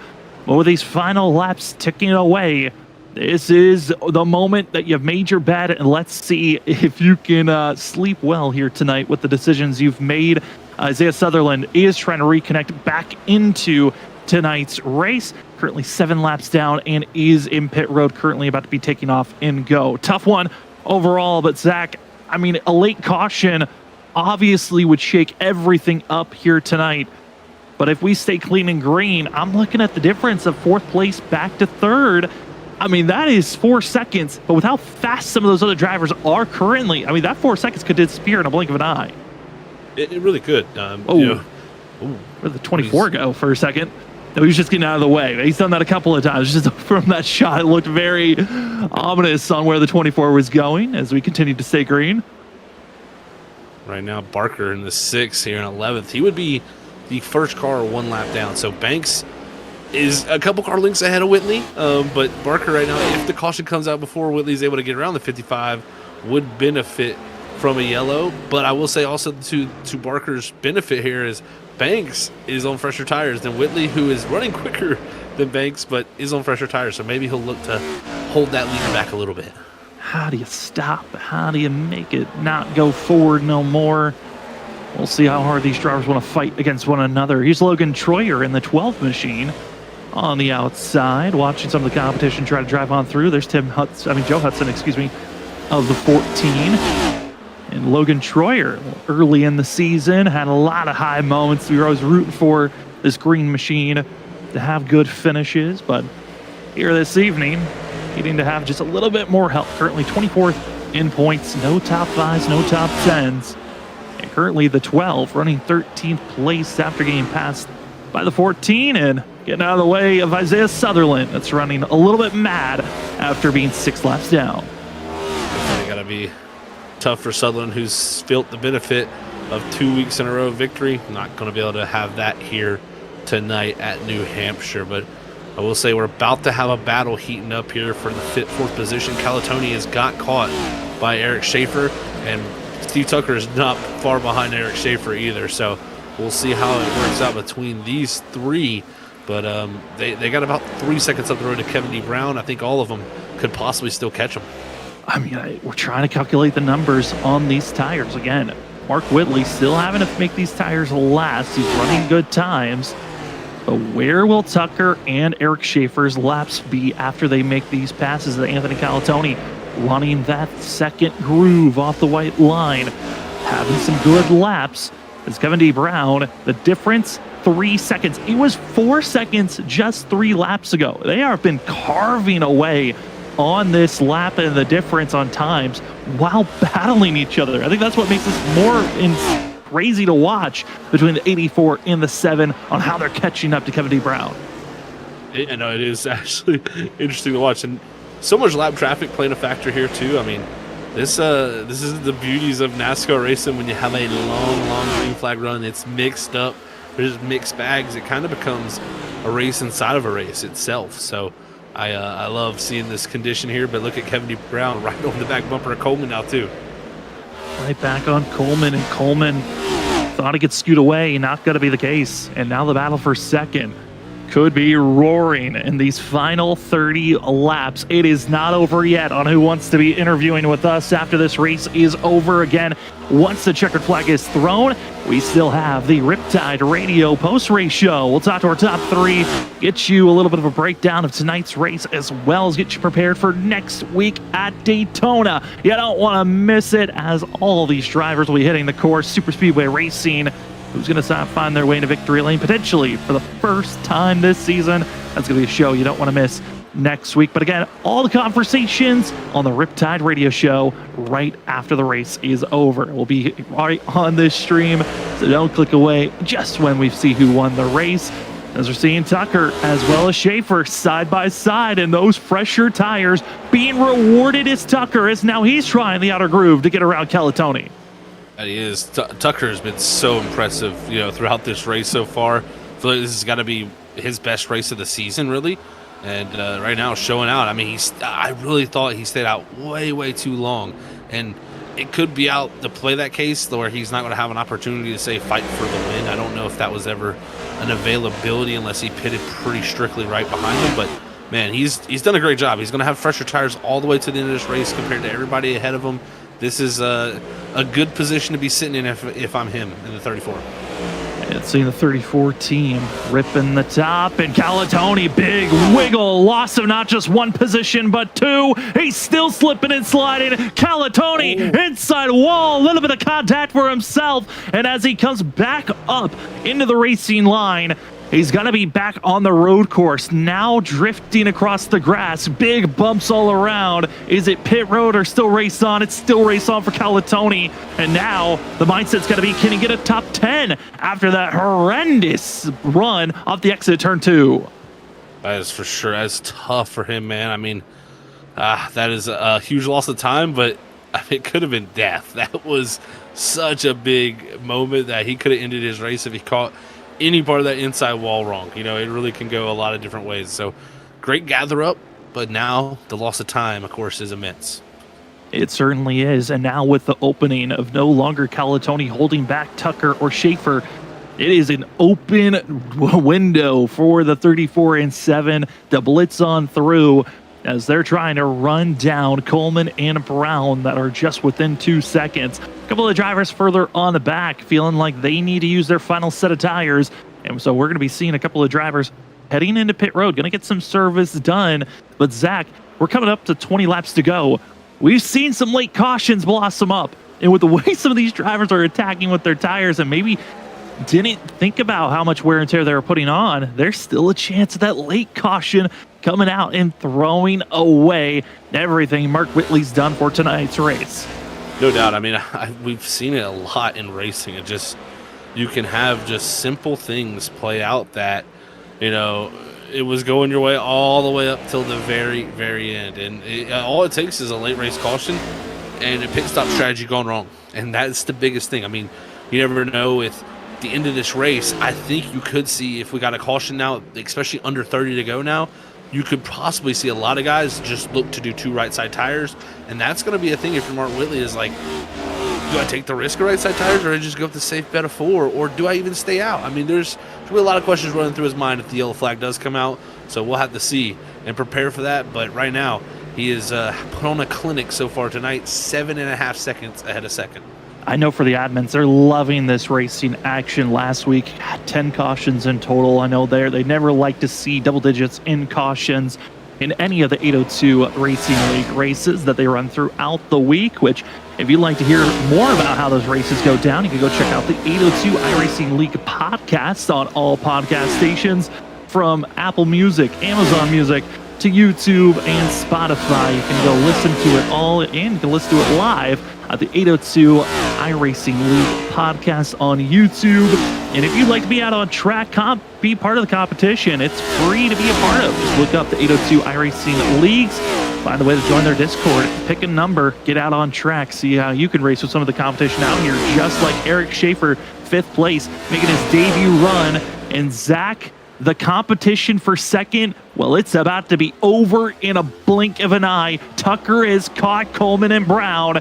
You better watch out. Yes, there's a lap car in between, but that 34 is rolling, and he's about to be taking second in the blink of an eye. It really is, Sam. Yeah, this is a really good look for him, because right now he's about 0.3 quicker than the both of them. So he is going to roll up to him very quick. Now, the thing is, he's not been utilizing the bottom too much tonight. He's very much a third groove guy. He goes up in a third groove, then kind of exit here a little bit lower off the corner. I really like this line that he's doing, because he's really bleeding the speed out right here on this entry, and then really getting it to rotate at a really good point where he can have a straight exit down this straightaway.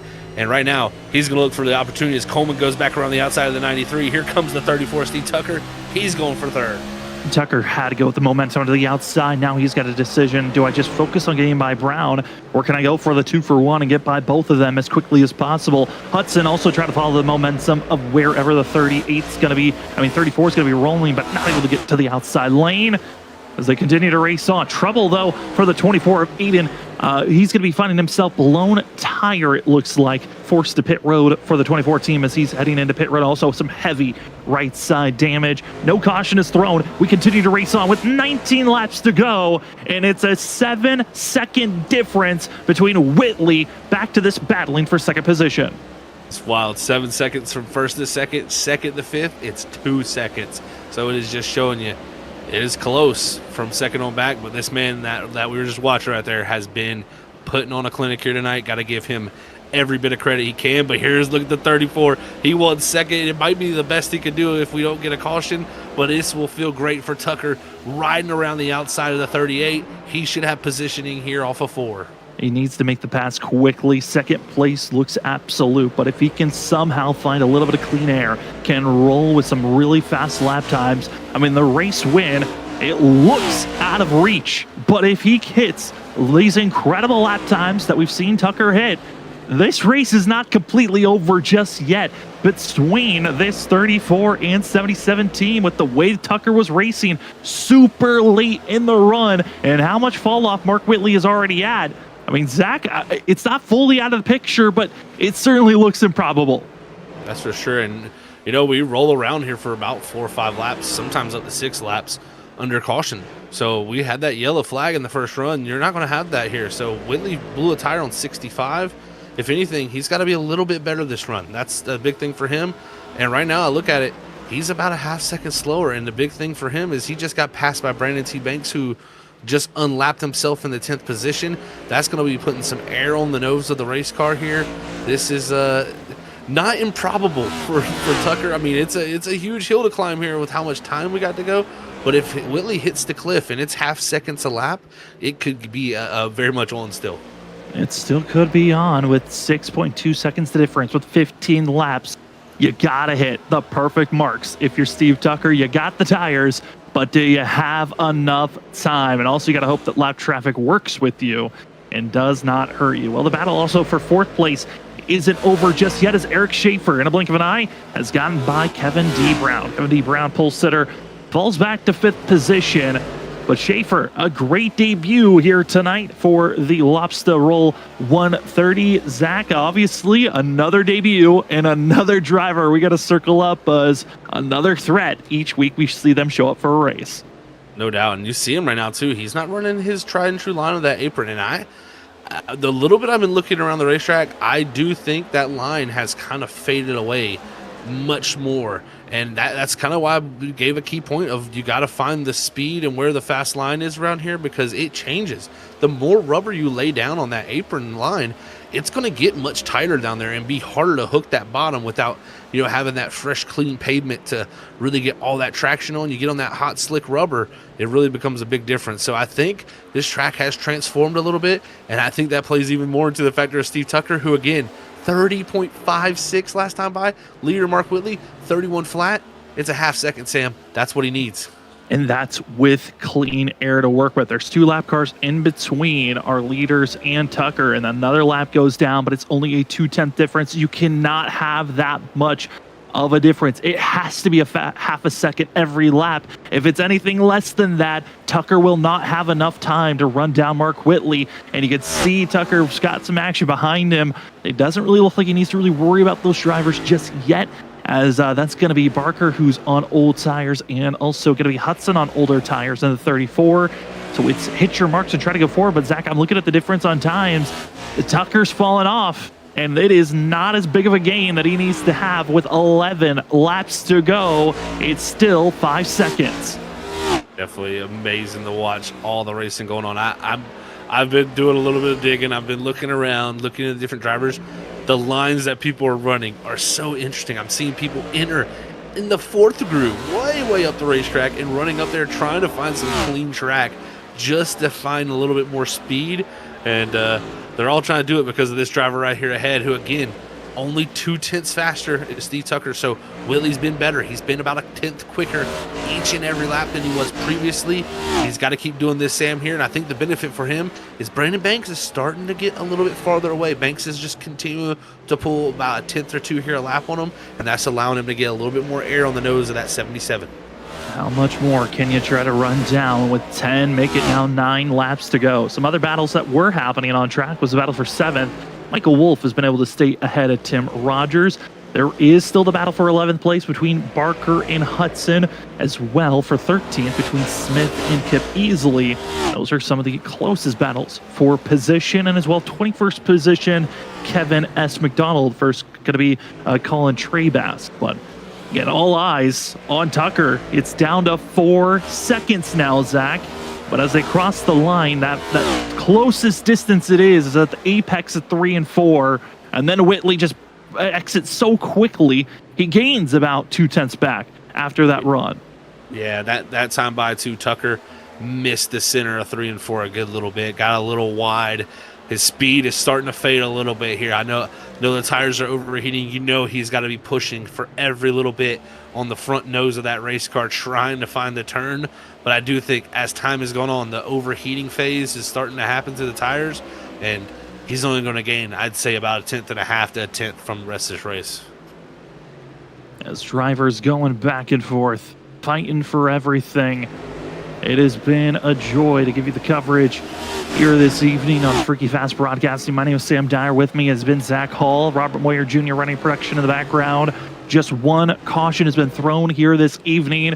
This race, I think when we envisioned it, maybe it was going to be a caution-filled event of drivers every 2 to 3 laps getting involved with one another. With the first caution being on lap 2, it felt like that was going to come through fruition, but not the case. It's Mark Whitley. He's had the lead, but with lap traffic surrounding him right now, the difference is 3.5 seconds between himself and Tucker. Tucker's trying for everything. That last lap was exactly what he needs to do every lap from here on out, but he also needs Whitley to kind of lose traction in time, and with battling with the 71, this is exactly what the 34 needs to see, but it's 5 laps to go. He might be running out of time. I think he's going to run out a little time, Sam. He needed this race to be longer. I think if this race was 140, 150 laps, Steve Tucker would have been your winner, because guess what? The rest of them wouldn't have been making it to pit road for the one stop. They would have been short. They would have had to run it farther this time. I think you would have seen more failures coming to the checkered flag, but guess what? Whitley played his cards perfect tonight, man, so far. He's just got to make sure that car doesn't blow a tire. And looking at lap time range, I don't have any concerns with tire wear for him, because right now, still 31.1. That tells me the tires are still in a somewhat good region of wear. It's not below that 20% mark where you really start to see that final, second of time really fall off. Yeah, a lot of the drivers further on back in the pack, they're the ones that were a little bit more concerned about tires maybe failing for themselves. It's been a good one so far here, though, as Brent Hahn's going to go extremely wide. Isaiah Sutherland going to be trying to close in to get at least one of their laps back after disconnecting from this race. But it's been a pleasure to watch these drivers run around here at New Hampshire, the 1 mile course, the flat track, ending off this 3-race streak that we had of short track or similar type of short track racing styles you had to bring in. And Mark Whitley has been trying to find his way into victory lane the last couple of weeks, but the timing on tires, the strategy calls haven't been there. And Zach, I think the big thing that helps Mark Whitley, because we went clean and green, that worry of that gamble of sending yourself into the back of the line with the early pit stop was never an option for Whitley to take, so he had to stay up front, and this is what he can do when he's up there. That is for sure. This guy is excellent when you put him out in front of the field. We've known that forever, calling his races. He's just impeccable out here. When he has that clean track to work with, he's really, really good at doing it, man. So right now, he's looking for that flag stand, because this is the only thing standing between him and the victory. And across the line, white flag is thrown. It's your 802 iRacing League podcast. White flag for Mark Whitley in the 77. Again, we've got ourselves the Riptide Radio Show right after this race is over. We'll have a little bit of a break, but we'll be back interviewing our top 3. And Mark Whitley, one of those drivers we're going to get to talk to. He ran everywhere on the track, but at the end of the day, he found the apron, he found the lead, and never relinquished it. The 77 is back in the victory lane here for the Lobster Roll 130. 2 victories on the season. That's excellent for him. He's had the speed at a lot of places, just not had the finishes fall his way. Tonight is a dominating performance, and Tucker, got to give him credit for second, and Coleman, he holds on to third too. So great job by Coleman, who, at one point maybe I didn't even think he had a chance to have a podium. I mean, he faded very quickly in that first stint, but obviously the second side found a little bit of a change that allowed him to gain it all back. Anthony Calatoni, a little bit of a black flag there late in the race. He'll take the last driver on the lead lap, which will be 9th position. But Zach, victory goes to the 77 Harpoon Designs driver. It's Mark Whitley, second win for the points leader. And what a time to grab it, as Daytona is next week, then 3 more races after that. The chase is a-calling and the momentum is shifting. The 77 is hitting this mark perfectly. We will be right back right after this. We'll talk to our top 3. Mark Whitley, Steve Tucker, Chad Coleman, get their thoughts on this evening's race. We hope that you'll stick around for the Riptide Radio post-race show. We'll be back right after this, where a little bit more talking action.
Welcome back, ladies and gentlemen, for the Riptide Radio post-race show of the 802 Next Gen Elite Series. Race 11 is in the books. Your Lobster Roll 130 from New Hampshire is in the books, and the driver that gets it done is the 77 of Mark Whitley. We head down to Victory Lane to talk to the 77. Mark, I mean, this race, you didn't have to worry about it. Kind of brought it up late in the broadcast there in this running. There was no mid caution where you had to force yourself in the mid pack. You got to stay up front, dominate this race. Man, what is it like getting to be up front and just worry about lap traffic being your biggest threat? It feels pretty good. I feel like it's a little bit of retribution for last week, because last week I feel like we led like 3/4 of the race, and then right at the end of it we got the late caution and picked the wrong strategy. So this time it was good that we didn't get that caution and we didn't have to make that decision. I was talking to Steve a little bit. I'm surprised him waiting as long as the pit as he did. I'm surprised he's able to get back that close. And I was getting a little worried there toward the end, but thankfully I had just enough gap that it didn't really matter at the end. Well, Mark, man, congratulations on a second victory. That was a dominating performance and fun one to watch for us up here, especially with how long those green ones were. How was the track? Take us through the track, because, man, it was very wide here tonight. You could run kind of all over the place, and I feel like it went through a ton of changes. Yeah, that's just kind of nature of the beast. You can run pretty high, and once you get a little bit too high here, you lose all grip. So there's about 3.5, 4 lanes if you want to include the apron. It's just about how you getting in the corner and just getting back to the gas and making sure you're square off the corner and not having too much wheel in it, either getting a push or snapping loose. This car especially, it seems to just kind of doesn't drive like any other car here. I was talking to my teammate Christian, that just in practice, it's just like I was having to alter the lane I normally like to run here a little bit, and I couldn't run as low as much as I wanted to. This car is just really sensitive over the bump, so I was having to alter my lane I normally run here a little bit, and thankfully seemed like it had a lot of grip there at the beginning of the race. So I was able to get around front two and then just kind of pull away from there. Well, Mark, next week we head to Daytona, and I know it's going to be a lot of find your teammates and try to work with one another. But after that, it gets still kind of tough with Darlington, Worldwide Technology, and Bristol to finish out the regular season. What are you hoping for in these final 4 races to set up for the chase later on? I mean, Daytona is just going to be, it might as well be Las Vegas, just going in there, just throwing some dice, hoping for the best result. I mean, you can always try to put yourself in a good position, but I've been wrecked running dead last in a pack. I've been wrecked running first and wrecked everywhere in the middle. So Daytona is just one of those things you just never know. You can try to put yourself in the best position you think you can, and all of a sudden you're 3 wide and someone makes a mistake or there's some net code, and there goes your perfect plan. And so I think next week it's honestly just about, I guess, survival, but it's more just, have fun. We all know what it is going into it. So thankfully, we've got a win tonight. Hopefully, got a little bit of a cushion here. So we shouldn't be too bad. Just one of those things that you know what to expect when you go to Daytona. We certainly do. Well, Mark, before we let you go, the floor is now yours for any other shout-outs. Huge shout out to Harpoon Design, Brantley over there. He always does amazing work, paint jobs. This second week in a row, he gave us this new beautiful paint scheme. I wish he'd have given it to us sooner, because it seems like we've had a lot of good luck, a lot of good speed, I should say, with it. Check him out at harpoondesign.com. He's got a form you can fill out over there. In my opinion, he's the best painter on iRacing, so check him out. All my teammates, Jonathan, Christian. I know Christian, he just isn't a fan of this track, and then he got involved in the wreck, and he had some nose damage, and his night was just kind of not fun for him. So hopefully he can rebound back next week. Everybody tune in these broadcasted races. Everybody at home, appreciate taking your Thursday night. I know everybody's almost made it to Friday. We're almost there. One more day in the week. You guys are putting on a great broadcast. It's always fun to back and watch. One of the best broadcasters on iRacing, in my opinion. And shout out to Vector over there in Harpoon Chat. I know he always watches these too. Appreciate him. Well, thank you for giving us a great show to call, Mark. Congratulations on grabbing your second win of the season. Enjoy this one, and good luck next week at Daytona. Thanks, guys. Appreciate it. You too. As we find ourselves moving for victory lane, we go down to second place to talk to the driver that honestly was giving us the best show there at the end. We got Steve Tucker with us. Steve, it's Sam and Zach up in the booth. You come away second, but man, it was a rally there in those final 20 to 30 laps, just watching you carve away at that lead gap. Ultimately, you got it down to 2.6 seconds. But what was it like in that final stint trying to run down Mark Whitley? Man, yeah, with those fresh tires, I was coming pretty quick and pretty hard. And honestly, it's tough, knowing how these races are going to finish, right, or go. I mean, the 2 tires in the pits are nice. I'm kind of a long run rhythm guy, so I like to be able to just keep the race green and keep it going. And this was a picture perfect race for me in my style. So it worked out. I mean, I'm not sure if I needed like 10 more laps to catch Mark, or maybe I should have come down to pit road 5 laps sooner, give or take, to have those fresher tires. I'm not sure what it was that I needed to catch him by, but it was a lot of fun, I will say. And I've known Mark now for a while, so he's a great racer, great competitor. It's nice to finally speak to you boys in the booth. I know we've been stringing together some pretty good runs and haven't really been finishing the way that we're running, I guess. But good to bring it home. P2. Yeah, Steve, congrats on that. I mean, I was kind of going to hit on that. Is like, you've been running really good this season. It's just the finishes, I think, these last few weeks haven't, told the tale, other than really North Wilkesboro there for that 4th place finish. But man, another short track. You look really, really strong here again tonight. I mean, even that second run there, you come to pit road. I think when Whitley came down, you were upwards of 7 to 8 seconds back of him to end only 2 seconds back. Like, are you, how surprised were you that you were running down that kind of quick there at the end? That was actually a question I had for myself that I would have checked after this, was what was the gap I had before when I pitted and all that. And it's nice to know it was about 8 seconds. So that's pretty insane. Yeah, I mean, it was, I don't know, man. It was just a lot of fun. I was kind of in the zone. This is my home track, so it's nice to be able to, bring it home. I try and think I can run well here. It's not one of my better flat tracks. I prefer Gateway or Phoenix, things like that. But home track, you got to represent. So we did today, and I felt pretty good. Well, you bring up Gateway. That's going to be one of the final races of the regular season. I know you're a little bit too far back, I believe, for you to make a push for the chase, but what's the ultimate goal that you're looking for in these final half of this season for yourself here in the 802 Next Gen Elite Series? Yeah, I mean, I did join, I think, 4 or 5 races into the season. So I don't know. For me, I think I'm just trophy hunting, just trying to go for wins, trying to, put myself out there, kind of just get on the track and practice in real time, practice in a real case scenario, obviously, respectfully and things like that. But these races lately are definitely what I'm looking to do. Daytona is a great track for me next week. And then I think I saw the stretch coming up, and they're all really good tracks for me. So I'm looking forward to this next month or so. And I think we're going to get hopefully a couple more podiums, and that wins, I feel like, coming pretty quick. Well, we cannot wait to see how you perform, Steve, in these future races. But before we let you go, the floor is now yours for any other shout-outs. Yeah, just you guys, really. Guys do a fantastic broadcast, always quality product. 802, obviously, great league so far. It's a lot of fun. And, I mean, hey, Aerospeed Racing on the car, brand new team, trying to get our name out there, have some fun. You can't miss it, bright orange. But looking pretty good. And, yeah, just I think that's it. That's all I got. Well, congratulations once again, Steve, on second place here tonight. Your best finish so far this season. I know a win is right around the corner for yourself. Hopefully it's in these next couple of races. But congratulations on second, and good luck next week at Daytona. Yes, sir. Thank you, boys.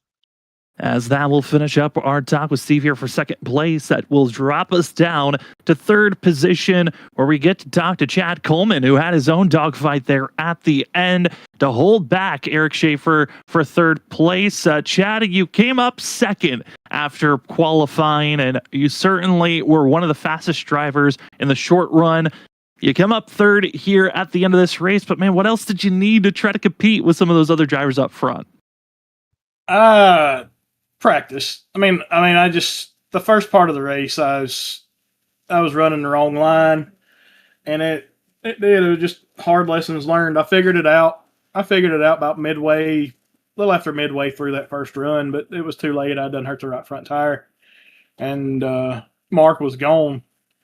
And then Steve and Eric came on at the end of that first run because they done the opposite of everybody else. They sat back and hard saved for, the first 30 or so laps of that race with our limited tires. And but yeah, right there at the end, I figured it out. Steve got to me when he come off pit road. Not too long after he come off pit road, I let him go. He was coming too fast to race. And then Eric got to within about a second, and I was like, well, we ain't really coming that quick. So let me move up, see what the line does. And I moved back up, got around Kevin, and started to pull them. And I was like, well, okay, this works. So, yeah, just chasing the line, and I got it all wrong in the first 60 laps. And for the last 70, we figured something out, and it worked. We was just too far back to do anything and didn't get a reset. Chasing the line is kind of where I was going to go, Chad, because, we've seen it. There's guys running the apron, of course, all the way to the fourth groove above the patches. Take us through, like, that as a driver, especially the long green run of that, laying the rubber down. How much are you guys really searching? Because, again, the line that was working at the end really wasn't even the line at the beginning. Yeah, in the beginning, their track state, I think, they started fairly low. So the line at the beginning was, it changed a bunch over the run, which kind of made it interesting and fun. But it did. It moved. I come out of the pits. The first part of the run, obviously, you saw what Mark did. You wanted to run that bottom. It helped so much with tires. And so when I come out of the pits to start the second half of the race, that's what I did. I went to the bottom. I ran the bottom, ran it cautiously, ran about 3-4 tenths off the pace of what I could have been running right there, just to make sure, I was going to save tires, because I blew the right front on that first run, and I was going to have to go, at least 6 or 8 laps further. So I knew I needed the extra tire. So we done that, figured that out, and then about 25 or 30 to go, Kevin passed me, just trying to get some clean air, and I was like, well, damn, it worked for him. So when he started to struggle a little bit on the bottom, I just eased up to like the middle groove, and I was like, man, this is pretty good. I told him, I said, I think the line's moved. And he said, I can't, he said, ain't nothing I can do about it. He said, I done killed my right front tire. I said, all right. I said, well, I think the line's moved. I think it's going up. And then Steve got there, and Steve, there wasn't nothing I could do with him. He had them 15 lap, 16 lap fresher tires. He was rolling. I just got out of the way. That's fair enough to get out of the way for that fast machine. But Chad, looking at the points that have just been updated, you are currently second in points after tonight's race. You have the most top 10s of all drivers. You're about 29 points back from Mark Whitley, which with the way that this point system is here in the 802 Next Gen Elite Series, that's basically saying you're about 5 points away from the regular season championship. What are you going to need personally in these final 4 races to try to go for the regular season championship for the chase? Honestly, I think I've had a bad race or two, and Mark's been fairly clean. I think he might have had one bad race. But honestly, what I need to do, I think the bad race I had, I think he won. So I think it's where most of the gap comes from. So if I can win a race and then have a little bit of a bad race, I ain't gonna wish no bad luck on him, but a little bit of trouble, that'll tighten it up. We'll be right there together. It certainly could. Well, Chad, congratulations again on third here this evening. And before we let you go, the floor is now yours for any other shout outs. Yeah, I thank all the guys here with 802 for doing this and giving us a place to race tonight. It was a lot of fun. I love racing New Hampshire. Used to hate it, but whatever they've done with this place for this car and for about everything now, it's pretty good. So this New Hampshire's been fun. Got to thank Kevin and the guys been in the channel tonight racing with us. Kevin DeBrown, Josh Parker. I think his computer ended up crashing on him, or his game crashed or something. He could never get back in, so he had some bad luck tonight on the grid. And of course, thank you guys for the broadcast, man. You guys broadcast hands down is probably some of the best on the iRacing service right now. It's one of the only broadcasts I can go watch and be entertained. So I don't know if that matters or me saying that or anybody else saying that, but y'all do a damn good job. So hats off to y'all. We appreciate that, Chad. It helps when you guys give us a great show to call. It makes it a lot easier for us to commentate. But again, congratulations on third. Enjoy this one and good luck next week at Daytona. Yeah, thanks, man. That'll be a crapshoot. It certainly will be. Well, that'll finish up our interviews here tonight. That's going to be your top 3 on Mark Whitley, as well as seeing ourselves with Steve Tucker and going to be Chad Coleman. It was certainly an eventful night of green flag racing. I think that is the biggest shocker of the night. Just one caution, and it was on lap 2. Just a little bit of a mishap getting into the outside wall that, according in effect, into a couple of drivers being involved. A lot of the required damage flags this evening were tires being blown, and ultimately it came away with Mark Whitley being your unofficial victor here tonight. Congratulations to Mark Whitley, your points leader, that gets to see that points lead gain just a little bit more. Steve Tucker comes away second with Chad Coleman in third. Eric Schaefer, debut race, up 16 positions, one of the higher movers from their qualifying spot. As fourth place will go to the newcomer. Kevin D. Brown will take fifth. Michael Wolf will find himself in 6th. 7th will go to Tim Rogers, with Brandon T. Banks, the biggest mover of the night, up 25 spots from where they started, will come away 8th, with Anthony M. Calatoni, 9th place position. Kind of an awkward spot for that driver, because I believe he has been shuffled all the way down to the end of the line because of not serving a black flag. We'll see if that gets reverted or not, as that will now move Brett Hahn into 9th place in the finishing order unofficially, and Joe Hudson finishing out at your top 10. Yeah, and as we look through the rest, of course, Johnny Parker there, a good run for him in 11th. You needed that for points. Humphrey, another consistent run, 13th. But as you look through here, we have a lot of guys who kind of, I think, overhit it when it came to the tire wear. Of course, I had Rob Lowell back in 18th who got up in that wall there, caused that first yellow of the race, and from there it was kind of making it to the end. Also, got to say, a tough race for our second place man in points back there in 29th of Christian Angel, and the last 2 race winner of Isaiah Sutherland. He has a tough finish too back in 26. So tough night here at New Hampshire for a few, but others were able to really benefit from his flat track, man. They really are able to, and I think this is going to hurt maybe a few on that potential chance of a regular season championship. It's kind of really dwindling down to just a handful of drivers that are going to be in that fight. But if you look at the rest of the order, Josh Parker, that's a heartbreaking moment for him on the fact that he wasn't able to get even a single lap in. So that is going to be just participation attempting to make the race points that will be given out to the 26. So at least getting points. But that is frustrating, the fact that you're not able to capitalize even more. But 4 races left in the regular season: Daytona, Darlington, Gateway, otherwise known as Worldwide Technology Raceway, then Bristol. Zach, certainly a category of drivers that feel comfortable with these upcoming races, but it is going to be a tough one for them to handle with. Yeah, I mean, it's 4 different tasks, so to say. I mean, they're all ovals, so you'd be like, oh, you're just turning left. No, they're all different in every shapes, sizes, bumps, everything. So you got to really judge how you're going to go into each week and change it up, because if not, you can quickly start losing points and be outside that cut line. So there's going to be some critical weeks and also a critical battle for that regular season title.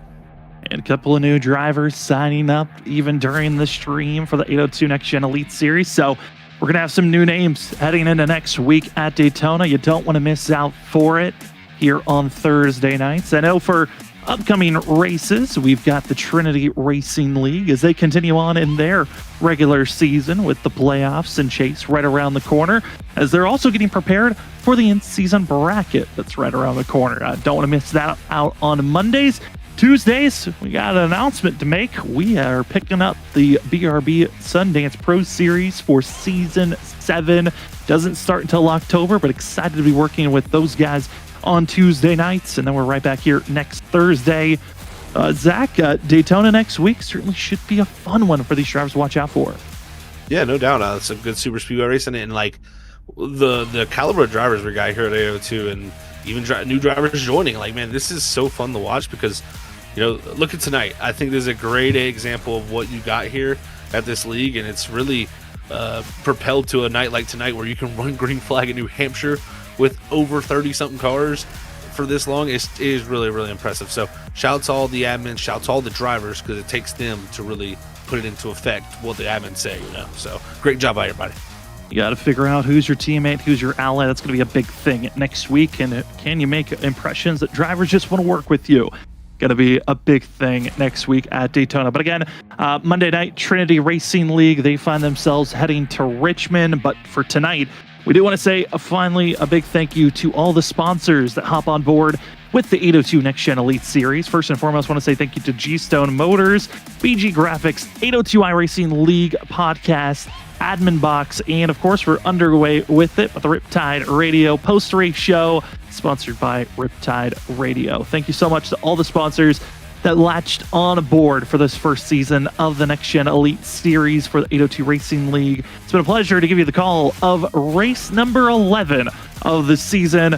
Your Lobster Roll 130 victor is Mark Whitley. Congratulations to the 77 team, grabbing his second win of the season.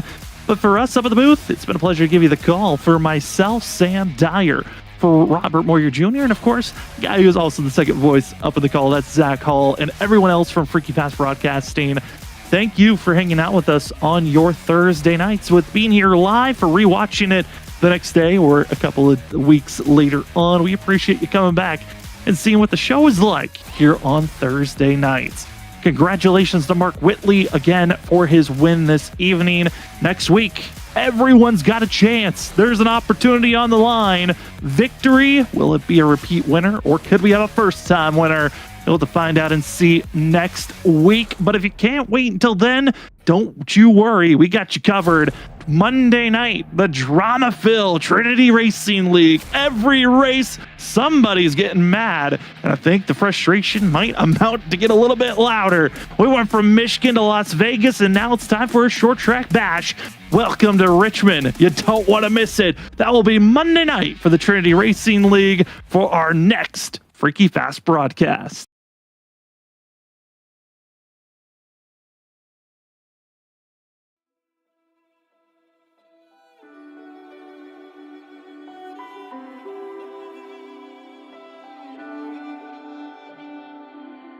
I was standing, staying still, never said what I feel. And every time I took the blame, carried all this quiet shame. Cause all the pressure in my chest, I've gotta fight to catch my breath. When every step still feels the same, trying not to break. Where do I go from here? Maybe I'll disappear. If I don't try, I'll never know. I'm waiting on you. Where do I go from here? There will be no more tears. Kill the doubt, feed the fire, hear the voice inside.